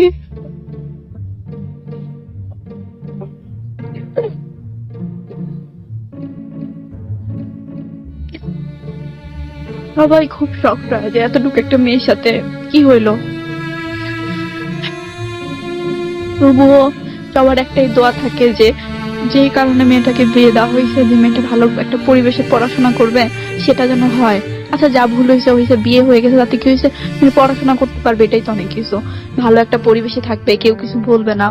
তো শ্বশুর বাড়িতে যাই, যাওয়ার পর মানে সবাই আমাকে দেখতে আসে, যেই দেখে সেই হাসাহাসি করে। পিচ্চি মেয়ে, মানে খুবই ছোট বয়সে, অনেক ছোট। তবু আমার শাশুড়ি আমাকে দেখে, মানে প্রথম দিনই আমার গায়ে যেসব গয়নাগাটি ছিল সব খুলে নিয়ে যায়। ইভেন আমার বাবা আমার হাতে যে টাকাটা দিছিল সেটাও সে নিয়ে যায়। তখনও বুঝতাম না, আমার খালাতো বোন আমার সাথে ছিল, তো ওকেও আমি ভুলি নাই যে এরকম হয়েছে। পরের দিন আমার বাবা, আমার মানে খালুরা, মামারা সবাই আসে, মানে বউ ভাতের দিন ওদের বাড়িতে সবাই আসে। তো এসে দেখে আমি বসে আছি। আমি শুধু আসলে ভাই আমার বলার মতো কোনো ওইখানে আমার কোনো ভূমিকাই নাই। মানে পুতুল যেমন চালায় না বাচ্চারা রিমোট দিয়ে, যেভাবে চলায় সেভাবে চলে, আমিও একটা পুতুল হয়ে গেছিলাম, আমাকে যেভাবে চলানো হবে। আমি একটু পজ দিচ্ছি। Reza, are you okay? আমরা কি আর একটু সামনের দিকে পুরো ঘটনাটা রিভিল করতে পারি? ওকে, তোমার কি খুব আর্জেন্ট কিনা? You need to be fresh. খারাপ লাগছে তোমার? খুব খারাপ লাগছে? ওকে, আমার মনে হয় কি স্টোরিটা শেষ করা উচিত, বিকজ তুমি চাইলে এখানেও শেষ করতে পারো। না, আমি আরো বলতে চাই। Please continue. আমার মনে হয় তোমারও শোনা উচিত, বিকজ এটা আসলে তোমাদের একটা সিদ্ধান্ত নেয়ার বিষয়। কারণ আমি যেটা মনে করি যে কোনো সত্যই আসলে বরং এটা ভালো হয়েছে, এটা আরো অনেক পরে গিয়ে তুমি জানতে পারতে। জীবনে হয়তো আরো অনেক বড় একটা সিদ্ধান্ত নেবার পরে তুমি জানতে পারতে, তখন তো তোমার জায়গা থেকে এটা অ্যাকসেপ্ট করা খুব ডিফিকাল্ট হতো। So you can take decision right now. তোমার এই লিবার্টিটা, you need to be fresh, right? Okay, তুমি কি কিছুক্ষণের জন্য কন্ট্রোল করতে পারো? তাহলে আমার মনে হয় যে ওর কথাগুলো আমরা তোমার শোনা উচিত। ওকে, প্লিজ তুমি কন্টিনিউ করো। জানি না ও কি ভাবতেছে, বাট আমার মনে হয় ওকে কনভিন্স করার কোনো চিন্তাটা এখন এই মুহূর্তে করা উচিত না। তুমি সত্যটাকে স্বীকার করে নিয়েছো, অনেক চিন্তা ভাবনা করে নিয়েছো, এবং তোমাকে এই অনুষ্ঠানে আসার আগে অনেকবার আমার তোমার সঙ্গে কথা হয়েছে এই বিষয়গুলো নিয়ে। সো অলরেডি তুমি বলে ফেলেছো, বাকি ঘটনা কি ঘটেছে তুমি বলো। বাবা বৌভাতের দিন আমাকে যে সবাই দেখে নিচ্ছে, মামা বলে যে তোমার লাইফটা হয়তো এখানেই শেষ, তুমি হয়তো আর আগাতে পারবা না। কিন্তু আমি সবসময় ভাবি বিয়ে হয়েছে তো কি হয়েছে, আমি আগাবো, আমি পড়াশোনা করবো, আমার খুবই নেশা পড়াশোনা, বিয়ে পড়াশোনা করবোই। তো আর মাত্র 7-8 দিন বাকি পরীক্ষার। বাবা বলে যে ওকে নিয়ে কালকে সকালেই চলে যাবেন আমাদের বাসায়, ওর তো পরীক্ষা, ওর পড়তে হবে। তো আমার শাশুড়ি বলে যে ঠিক আছে, ওকে নিয়ে যাবে। সেদিন রাতে তার যে মানে আমার হাজবেন্ডের যে ভাবিরা তারা সবাই আসে, মানে যেই একটা কথা সব মেয়ের জীবনেই আসে, বাসর রাত। আমি একটু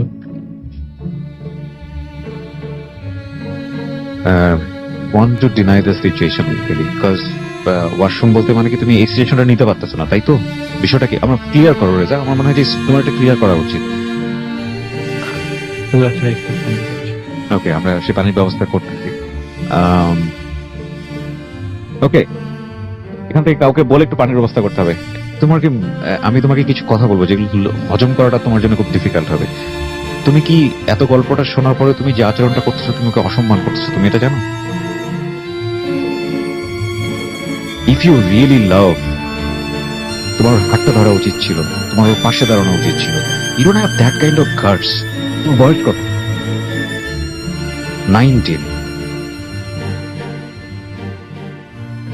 ও কি সিচুয়েশন ফেস করেছে এখন পর্যন্ত, ও যে গল্পটা বলেছে, তুমি যদি ওকে রিয়েলি লাভ করতে, তো ওর জায়গা থেকে বিষয়টা ডিফিকাল্ট, অনেক বেশি কষ্টকর। যে ও হয়তো তোমাকে চিনে যাচ্ছে যে আসলে আলটিমেটলি তুমি ওকে কতটা লাভ করো, বাট ও যে সিচুয়েশনটা ফেস করেছে সেজন্য তুমি ওকে ভবিষ্যতে পাবা কি পাবা না সেটা অন্য বিষয়, but you should respect her. তুমি তোকে লাভই করো নাই। আমার তোমার মাথায় পানি তো ওর ঢালা উচিত তোমার।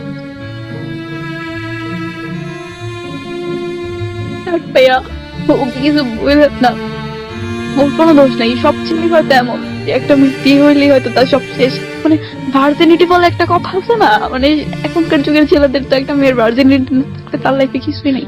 লাবণ্য, আমি তোমাকে একটা কথা বলি, হ্যাঁ, আমার 12 ইয়ার্স এর রেডিও ক্যারিয়ার এক্সপিরিয়েন্স দিয়ে আমি ডেফিনেটলি শিওর কালকে বিয়ে করার জন্য তোমাকে এখানে অনেক ছেলেরাই লাইন দেবে। আমি যদি একবারের জন্য বলি যে তুই ওয়ান্ট টু ম্যারি, অনেক ভালো ভালো ছেলে লাইন দেবে। যদি তুমি সেটাকে শিক্ষাগত যোগ্যতা কিংবা ইকোনমিক স্ট্যাটাসের জায়গা থেকে তুমি যদি বিচার করো, তাহলে এর চাইতো অনেক ভালো ভালো ছেলে তোমার জন্য লাইন দেবে। আমি তোমাকে শিওর দিচ্ছি, আমি তোমাকে ডেফিনেটলি আমি তোমাকে লিখে দিচ্ছি। কাউকে যাই না, He doesn't deserve your love. তোমার কিছু বলার আছে? এখনো তো কান্না থামছে না তোমার, বলো কিছু।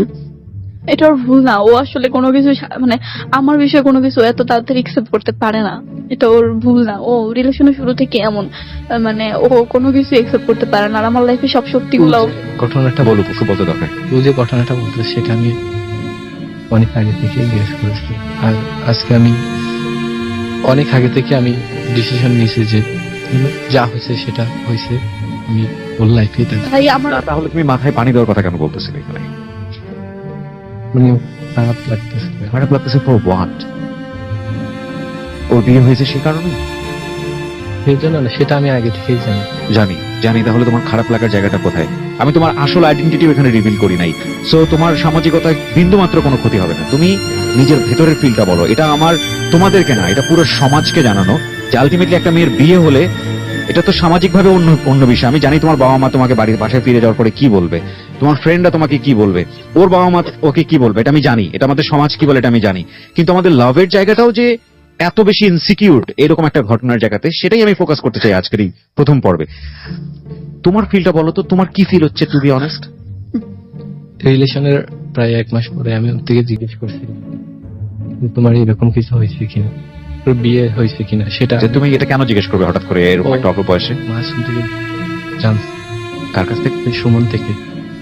সুমন তো অনেক কিছু, সেটা তো তুমি মিথ্যাও জানতে সত্যও জানতে। সেজন্য আমি কনফার্মেশন করার জন্য ভেরিফাই তো ও কি বলেছিল তখন? ও বলছে না এরকম কিছু নেই। তো তাহলে তুমি আজকে সত্যটা জানলে, আজকে সত্যটা জানছি। জানার পরে তোমার কি ফিলটা হয়েছে? মিথ্যা বলছে অনেক। ওই মিথ্যাটা নিয়ে কষ্ট পাচ্ছ?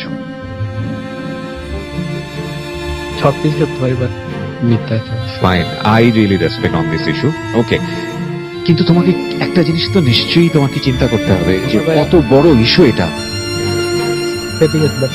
আমার বলো। হ্যাঁ, আমি মিথ্যা বলছি, আমার লাইফে যা হয়েছে তা আমি ওকে বলি নাই। এটা ওর কাছে বড় ম্যাটার না। 5টা মাস ওকে আমি ভালোবাসছি, পাগলের মতো ভালোবাসছি, সময় দিছি, ও যা বলছে তা করার চেষ্টা করছি। ওর জন্য আমি ফিউচারে কি করতে পারবো সেটা ওকে আমি বুঝাইছি, ওর সাথে ঘর বাঁধার স্বপ্ন দেখছি, সেটা বড় বিষয়। না, সেটার সাথে কম্পেয়ার হয়তো বা হবে না এটা বিষয়টা নিয়ে, কিন্তু তুমি তোমার জায়গা থেকে মানতে পারছো না কারণ সন্দেহ তৈরি হবে ওর প্রতি, এই কারণে হয়তো বা, রাইট? যে আর কি না জানি গোপন করতে আমার কাছ থেকে। বলবো আমি তো কোনো কিছু লুকাতে আসিনি। Right, আমার প্রশ্নটা হচ্ছে যে বিষয়টা সে গোপন করেছে সেটা কিন্তু সে গোপন করেনি, যদি সে বিয়ের পরে কিন্তু করতো। ভাই আমার দিক থেকে যে লাভটা সেটা আগে থেকে যেরকম ছিল এখনো সেরকম আছে। কোশ্চেনের অ্যান্সার ডান। প্রথম কথা হচ্ছে এটা, এখানে তুমি দেখো তোমাকে বিয়ে করার পরে যদি ও এই সত্যটা রিভিল করতো তাহলে তুমি বলতে পারতে যে না তুমি আমাকে বিয়ে করছো তারপর এটা করছো। ও কিন্তু এই জিনিসটা মেনে নিছে, মেনে নিয়ে তুমি এই সত্যটা ওপেন করার পরে তুমি ওর জীবনে থাকতেও পারো নাও পারো, এবং সেটা সে ফেস করেছে, এখানে খুব ডিফিকাল্ট সিচুয়েশন ফেস করেছে। তার মানে সে গোপন করেনি, সে একটা উপযুক্ত জায়গা খুঁজতেছিল, যে জায়গাটায় এত বড় সত্য। বলতে পারি নাই, আমার সাহসের অভাব ছিল। এক্স্যাক্টলি, ও তোমাকে চিট করতে পারতো তখনই যদি বিয়ের পরে এই জিনিসটা বের হতো যে না ওটা ওর সেকেন্ড বিয়ে, তাহলে ও তোমার সঙ্গে চিট করেনি, ও মিথ্যা বলেনি, ও একটা সিচুয়েশনের মধ্যে ছিল, একটা উপযুক্ত জায়গা খুঁজতেছিল, পরিবেশ খুঁজতেছিল, সেটা হয়তো এই জায়গাটা এসে মনে করেছে যে এই অনুষ্ঠানে হতে পারে, রাইট? তোমার খারাপ লাগার জায়গাটা ফ্র্যাঙ্কলি বলো, মানে কোথায় খারাপ লাগছে, এখানে আমাদের কিছু বলার আছে কিনা। প্রিয় শ্রোতা, আমি এই জায়গাটা আপনাদের ক্ষেত্রে ওপেন করে দিতে চাই। আমি জানি এখানে যে গল্পটি এখানে উপস্থাপিত হলো এটা আমাকে কাঁদিয়েছে, আমি জানি অনেককে কাঁদিয়েছে, এটা দুই পরিবারকে কাঁদাচ্ছে। আপনারা এই ছেলেটিকে কি বলতে চান, এই মেয়েটিকে কি বলতে, ব্যক্তিগত পরিচয় আমি রিভিল করিনি এই কারণে যে আমাদের সামাজিকতা বা আমাদের যে সমাজ সেটা রাতারাতি পরিবর্তন হয়ে যাবে না। সেক্ষেত্রে এই মেয়েটির আরো সমস্যা হতে পারে, এই ছেলেটির আরো সমস্যা হতে পারে। সবকিছু চিন্তা করে এই মেয়েটিকে আপনাদের কি বলার আছে, মেয়েটির ফ্যামিলিটিকে আপনার কি বলার আছে, এই ছেলেটিকে কি বলার আছে, বা এদের সম্পর্কের জায়গাটি নিয়ে কি বলার আছে, হ্যাঁ? আপনারা ওদেরকে যদি কোনো সাজেশন দিতে চান, ওরা অনুষ্ঠান থেকে বের হওয়ার পরে ওরা প্রত্যেকটি কমেন্টস ওরা পড়বে এখানে এবং সেটা রিপ্লাইও দেওয়ার চেষ্টা করবে। বলো তোমার কথা, বলি রেজা, আমি তুমি করি বলছি ছোট ভাইয়ের মতো, বলো তোমার কথাটা বলো, ফ্র্যাঙ্কলি বলো, কোনো সমস্যা নেই, বি রেসপারেন্ট, সত্যটা বলো। তুমি কি সত্যটা বলছো? তুমি যে সত্যটা ওর কাছ থেকে ডিমান্ড করছো, তুমি কি সত্যটা বলছো? মানে আমি সবসময় ওর কাছ থেকে শুধুমাত্র সত্যিটাই আশা করি ভাই, মানে মিথ্যা যে একটা, এটা তো মিথ্যা ছিল না, এটা সিচুয়েশনাল কস্ট ছিল। আমি যখন জিজ্ঞেস করছি তখন তো বলতে পারতাম। একটা কথা কেন কিভাবে বলবে, এত বড় ঘটনাকে তুমি শোনার জন্য প্রস্তুত ছিলে সেই সময়টাতে? এইভাবে শোনার জন্য প্রস্তুত ছিলে? মাত্র একটা মাস হয়েছে এবং সে একটা মাসের মধ্যে তোমাকে এত বড় সত্য বলে দিলে যে সে তোমাকে হারাবে না, তার কোনো পসিবিলিটি কি ছিল? সম্পর্কটা কি অতটা শক্ত পর্যায়ে গেছে তখন? যায়নি তো।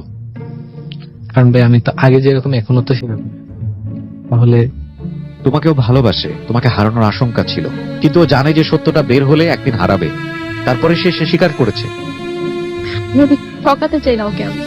এক্স্যাক্টলি, সেটা আমারও পয়েন্ট।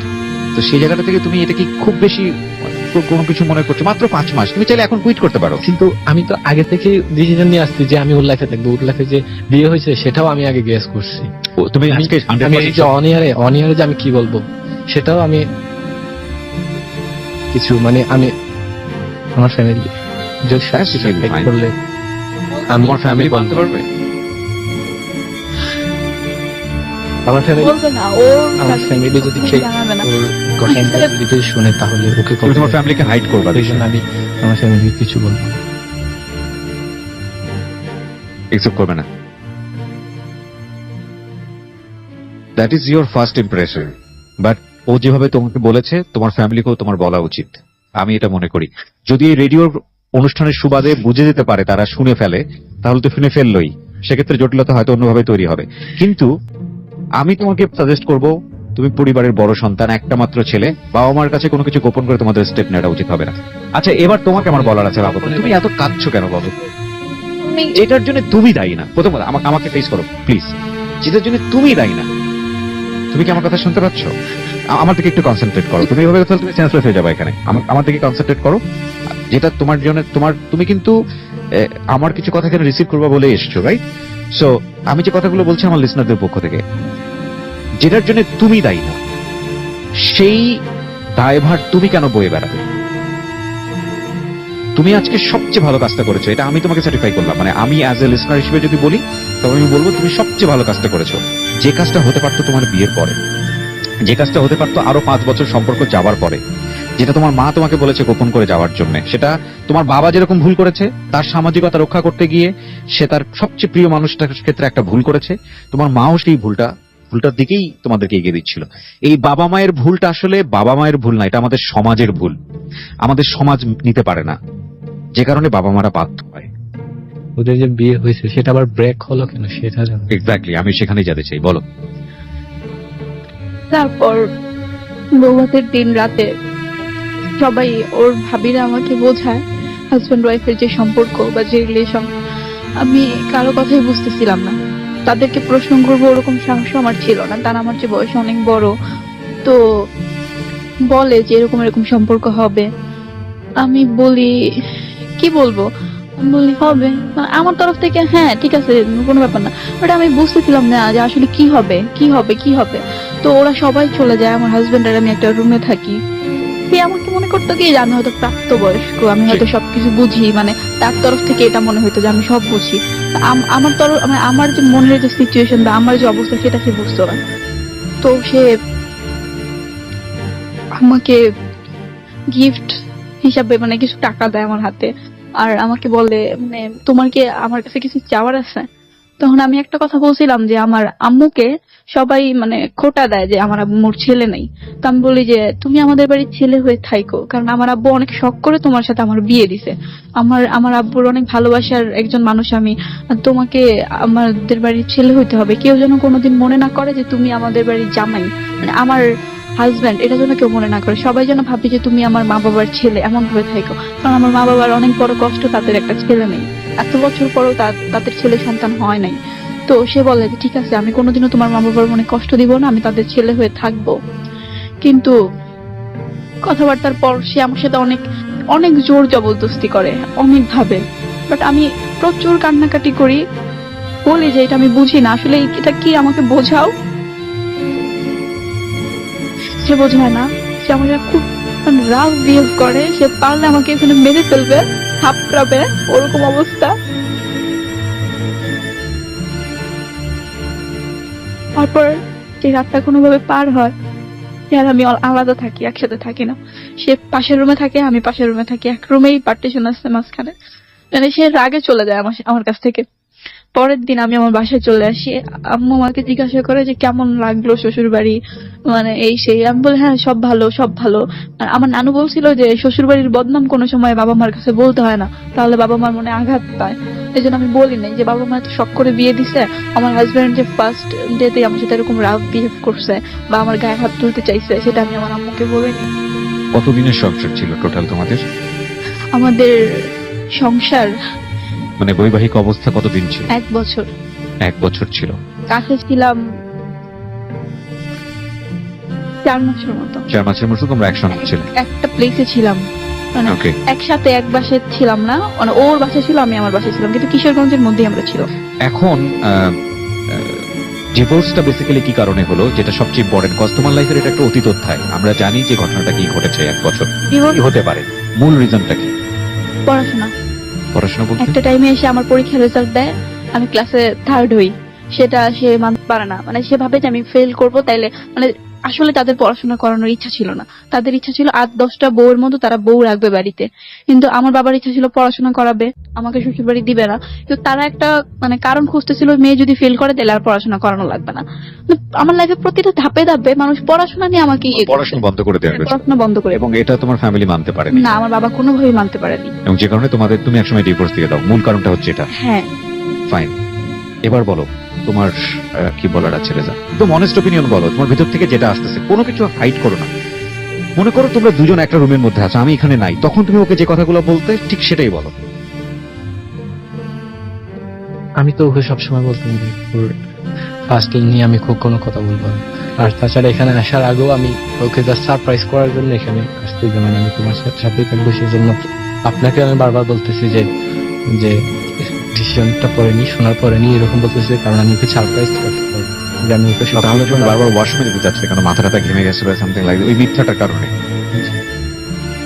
তো তুমি জানলে যে আলটিমেটলি তোমার ভালোবাসার মানুষ, সে একটা বৈবাহিক সম্পর্কে 1 বছর ছিল এবং তার একটা অতীত জীবন আছে এবং সেখানে অনেক কিছুই হয়েছে। সেটাও তোমার কাছে খুব বেশি কষ্টের না। ওর যে উত্তরের মাঝখানে যে পজটা, সেটা কি সাউন্ড করছে সেটা আপনারাই বুঝে নেবেন। বলো কি বলতে চাও? আমার যখন মানে আমি জানুয়ারিতে ক্লাস 8-এ ভর্তি হই, তো আমার ফেব্রুয়ারিতে আমাদের স্কুলে মানে রেজিস্ট্রেশন হয়ে যায় যে এখানে পরীক্ষা দিতে হবে, কিন্তু আমার হাজবেন্ড কোনোভাবে আমাকে পড়াশোনা করাবে না। সে ততদিনে মানে তার মুখ খুলে গেছে, নতুন জামাই হিসেবে সে আর নাই। আমার বাবা আমার মুখে মুখে তর্ক করতেছে, আমার বউ আমি নিয়ে যাব, আমি কেন পড়াশোনা করাবো। আমার বাবা তাকে অনেক ভালোভাবে বুঝায় যে না, পড়াশোনা করাইতে হবে। একটা টাইমে গ্রাম এলাকায় দরবার হয় না, যে মীমাংসা করার জন্য এমন সিচুয়েশন তৈরি হয়ে যায় যে আমার আম্মু একটা কথা বলে যে আম্মু আব্বুর ভিতরে একবার সমস্যা হয়েছিল, তখন আমার বড় কাকা সেটা মিটমাট করে দিয়েছিল। আমার টাইমেও আমার বড় কাকা আসে, আমার আম্মু সেই ব্যাপারটা নিয়ে এখনো মানে বলে যে আমাদের সম্পর্ক যে মিটমাট করছিল, আমার মেয়ের সম্পর্কেও সে মিটমাট করতে আসে। তো সবাই বলে মেয়েকে শ্বশুর বাড়ি দিয়ে দাও, পড়াশোনা করাইতে হবে না। কিন্তু আমার বাবার মানে বাবা অনেক কান্না করে। একটা টাইমে বাবা আমার জন্য নেশা পর্যন্ত করছে যে আমার মেয়ে পড়াশোনা করবেই। বাবা বলে না, আমি কি দিব না। বাবা আমাকে রাত 12টার সময় মানে পালিয়ে আমাকে ঢাকা নিয়ে আসে, এনে একটা গার্লস হোস্টেলে ভর্তি করে। আগে যে স্কুলে আমি পড়তাম ছোটবেলায় সেটাতে আমি ফেব্রুয়ারি থেকে জয়েন করি সেই হোস্টেলে, সেখানে ভর্তি করায়। তখন আমার হাজবেন্ডের সাথে আমার কোনো যোগাযোগ নেই, যেহেতু আমি হোস্টেলে থাকি। ওখানে গার্জিয়ান ছাড়া কারোর সাথে কথা বলতে দিবে না। আমার হাজবেন্ডের প্রতি আমার অতটা ভালোবাসা সম্মান কোনোটাই নেই। সে আমার কাছে কোনো ইস্যুই না আমার লাইফে, কারণ তাকে আমি বুঝি না, ভালো লাগে না। কি হচ্ছে না, একটা মানুষ আমার লাইফে আসলে তাকে আমার ভালোবাসতে হবে, তার প্রতি আমার কোনো ফিলিংসই জন্ম নেয়নি। তো প্রায় 8-9 মাস আমি এখানে থাকি, কিন্তু জিএসসি পরীক্ষার আগে বলা হয় যে আমি এখানে পরীক্ষা দিতে পারবো না, আমার রেজিস্ট্রেশন কিশোরগঞ্জ হয়ে গেছে। তো বাবা বলে তো এখন তো কিশোরগঞ্জ যেতে হবে, ওইখানে ভালো পরীক্ষা দিতে হবে। ওইখানে নিয়ে যায়, নিয়ে যাওয়ার পর এর ভিতরে 8-9 মাস আমার মা অনেক খারাপ সময় কাটাইছে। আমার মাকে মানে এলাকার লোকজন কি বলতো জানেন, যে মেয়েকে ঢাকা পাঠিয়েছো ব্যবসা করতে, এমন ইন্ডিকেট করতো আমার মাকে। বিয়ে দিছো মেয়েরে শ্বশুর বাড়ি দিয়ে দিবা, এই মেরে নিয়ে নাকামি করার কি আছে, পড়াশোনা করানোর কি আছে। See, we belong this kind of society. This is our ugliest truth. এটাকে আমরা অস্বীকার করতে পারি না। আমি জানি যে এই অনুষ্ঠানটি বাংলাদেশের 62টি জেলায় একযোগে আপনারা শুনছেন। বাংলাদেশের অসংখ্য মানুষ এই মুহূর্তে ঢাকা এফএমে কান পেতে আছেন। এটা আমাদের সমাজের একটা আগলিয়েস্ট ফেস। এই ধরনের কথা আমরা বলি, কিন্তু আমরা ডেলিভারি দিয়ে দিই। ওই বাবা মায়ের কাছে এই কথাগুলো সন্তানের জন্য বা নিজেদেরকে সম্মানের জায়গা থেকে কত বড় কষ্টের, এবং এটা যে ওই বাচ্চাটার উপরে কত বড় ইফেক্ট তৈরি করতে পারে, এটা আপনারা চিন্তাও করতে পারবেন না। আজকে এখানে একজন লাবণ্যকে আমরা ফোকাস করেছি, তার সমস্ত পরিচয় গোপন রেখে। আমি জানি বাংলাদেশের আনাচে কানাচেতে এরকম অসংখ্য লাবণ্য আছে যাদের জীবনে এরকম ভয়াবহ ঘটনা ঘটে, এই বাল্য বিবাহ নামক ঘটনা। তারপর আমি জিএসসি পরীক্ষা দিতে কিশোরগঞ্জ আসি, পরীক্ষা দিতে যাই।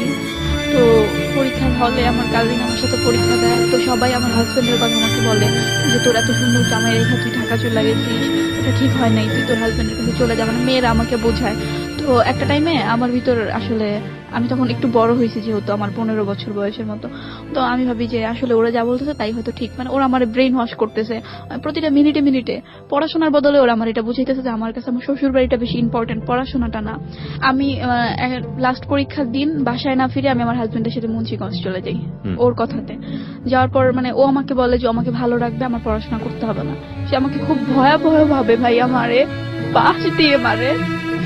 দোতলা ঘর ছিল, সে আমাকে লাথি দিয়ে নিচে ফালায় দেয়। 1.5 মাস তার সাথে আমি ছিলাম, এমন কোন দিন নাই সে আমাকে গায়ে হাত তুলে নাই, আমাকে মারে নাই। ইউজ করছে, তার যখন ইউজ করার দরকার হয়তো ইউজ করে করে আমাকে রেখে দিত। আমি খাইছি কিনা দিনের পর দিন না খেয়ে থাকতাম। সেখানে কোনো কিছু ছিল না, আমাদের কারো জানা ছিল না, ও কোনো কাজ করতো না।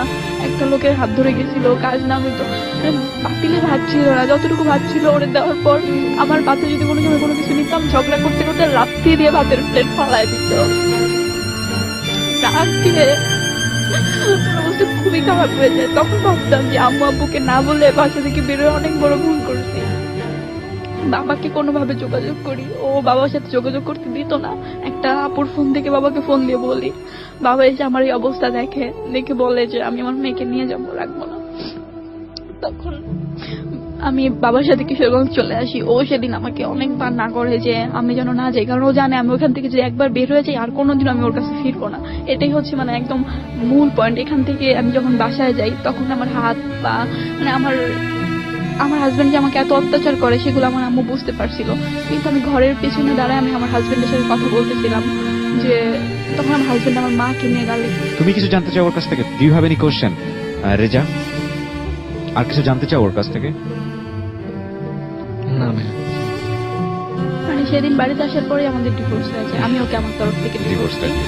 তার 7 দিন পর ও কোনো ডিভোর্স পেপার পাঠায় না, ও রেজাকে বিয়ে তুমি করে চেনো ফেলে। আমাদের চেয়ে অনেক বেশি চেনো তুমি, কারণ সে তোমার বয়ফ্রেন্ড, স্টিল সে তোমার বয়ফ্রেন্ড। তারপর তোমার কি মনে হয় এরপরে তোমাদের সম্পর্কটা কোথায় যাবে? এটাই আমার শেষ প্রশ্ন এবং অনুষ্ঠান আমি শেষ করবো। আমি ওকে অনেক ভালোবাসি, অনেক বেশি। আমি ভালোবাসা কোনোদিনও বুঝি নাই, ওর হাত ধরে আমি বুঝছি ভালোবাসা কি। সেই ভালোবাসা, সেই হাত ধরা, ও আমাকে হাত ধরে ধরে রাস্তা পার করে, ওর চোখের দিকে তাকানো, সবকিছু দেখে মনে হয় না যে ও আমাকে ছেড়ে যাবে। এটা আমার কোনো ভুল না, আমার ফ্যামিলি আমার সাথে করাইছে, আমি সেটা করছি। আমি নিজে থেকে তো বের হয়ে যাই নাই, নিজে থেকে কোনো ছেলের হাত ধরে চলে যাই নাই, নিজে থেকে কারোর সাথে শারীরিকভাবে ইনভলভ হই নাই। আমার ভুলটা কোথায়? আমি কেন এত নিকৃষ্ট? So why are you crying? এইটুকু হচ্ছে তোমার প্রতি তোমার নিজের রেসপেক্ট, এই লাস্টে যে কথাটুকু বললাম। এবং এইটুকুর প্রতি যদি তোমার প্রেমের মানুষটা, তোমার লাভ করার মানুষটা যদি রেসপেক্ট না করে, তাহলে সে তোমার লাভ ডিজার্ভ করে না। It's very simple. বাট হ্যাঁ, ওর কান্নার কারণটা আমরা জানি, সেটা হচ্ছে যত কিছুই আমরা যুক্তিতে বিচার করি না কেন, মন কিন্তু সেই যুক্তিটা মানে না। আমাদের অনুষ্ঠানটা আমরা এই জায়গাটাই শেষ করবো প্রিয় শ্রোতা। আমরা চাইবো ওরা দুজন ভালো থাকুক।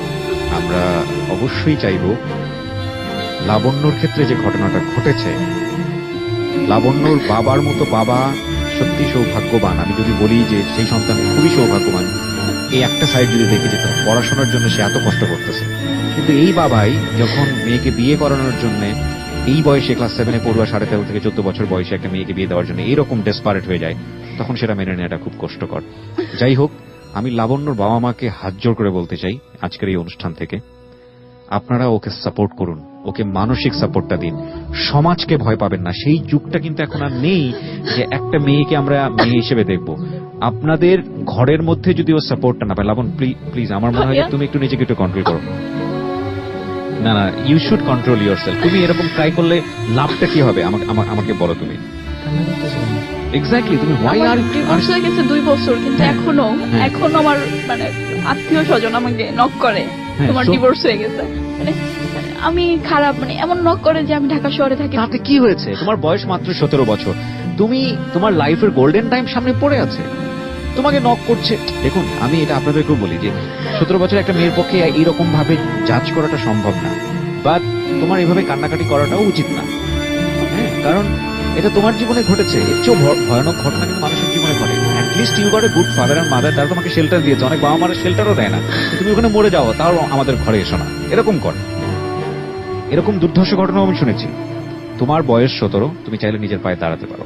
এখন তো আমার বাবা মা আমাকে সাপোর্ট দিতেছে না। কেন সাপোর্ট দিচ্ছে না? তারা আমাকে ওখান থেকে নিয়ে আসছে, 2 হ্যাঁ। বছর ভালোভাবে পড়াশোনা হয়েছে, এসএসসি পরীক্ষা, ইন্টারমিডিয়েট পাস।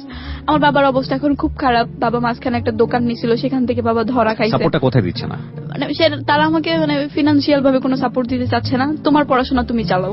আমি যেটা বলবো, মানে তোমাদের দুজনকেই যেটা বলবো যে তুমি যেহেতু ডিপ্লোমা পড়ছো এবং ও যেহেতু কেবল ইন্টারমিডিয়েটে পড়ে, ওর জন্য সময়টা অনেক লম্বা সময়। আর তোমার জন্য হয়তো তুমি ডিপ্লোমা পাস করে হয়তো একটা কিছু থেকে বেরোতে পারবে। ফার্স্ট অফ অল, লাভের জায়গাটাতে দুজন মানুষের একটা সিদ্ধান্ত জি। থাকা উচিত, রাইট? এবং তোমরা দুজন যদি ঠিক থাকো, পুরো দুনিয়া যদি উল্টে যায়, তাতে তোমাদের কিচ্ছু যায় আসবে না। এটা হচ্ছে সিম্পল বিষয়। এটা তো তুমি এগ্রি করো রেজা, রাইট? একটু মুখে বলো, কারণ এটা রেডিও হোম। ওকে, সো যদি তুমি এগ্রি করে থাকো তাহলে তো গোল্ডেন ফিউচার।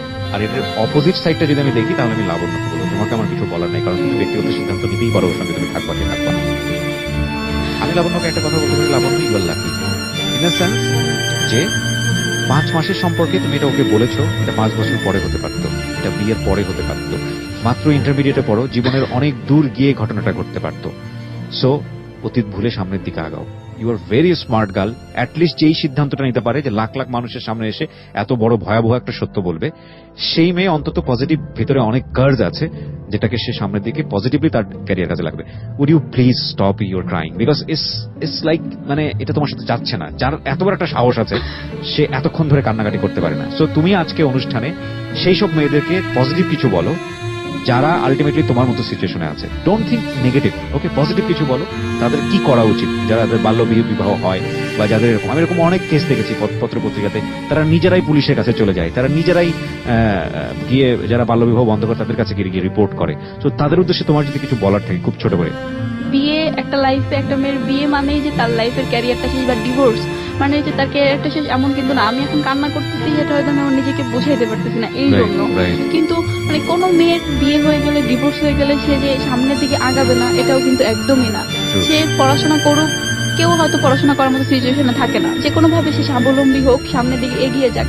তার লাইফে হয়তো কোনো ছেলে আসবে না, তাতে কি হয়েছে? ছেলে একটা হাজবেন্ড ছাড়া কি কোনো মেয়ে বেঁচে থাকতে পারে না? হাজবেন্ড কি লাইফের এমনই গুরুত্বপূর্ণ অংশ যে তার থাকতেই হবে জীবনে? 100% থাকতে হবে না। True. একা একা চলবো, তাও তো বেঁচে থাকবো, বাচ্চার Right. মতো করে বাঁচবো। আমার হাজবেন্ড থাকলো, সে আমাকে দিনের পর দিন খোটা দিল যে তোর বিয়ে হয়েছে, এরকম অপমান সহ্য করবো না। একা একা বেঁচে থাকবো, একা একা নিজের মতো করে চলবো, নিজের স্বাধীনতায় চলবো, তাও কারো অপমান সহ্য করতে আমি চাই না, বা আমি চাইও না যে অন্য কোনো মেয়ে এরকম অপমান সহ্য করে কারো ঘরের বউ হয়ে থাকুক। That's your speed of life and best of luck.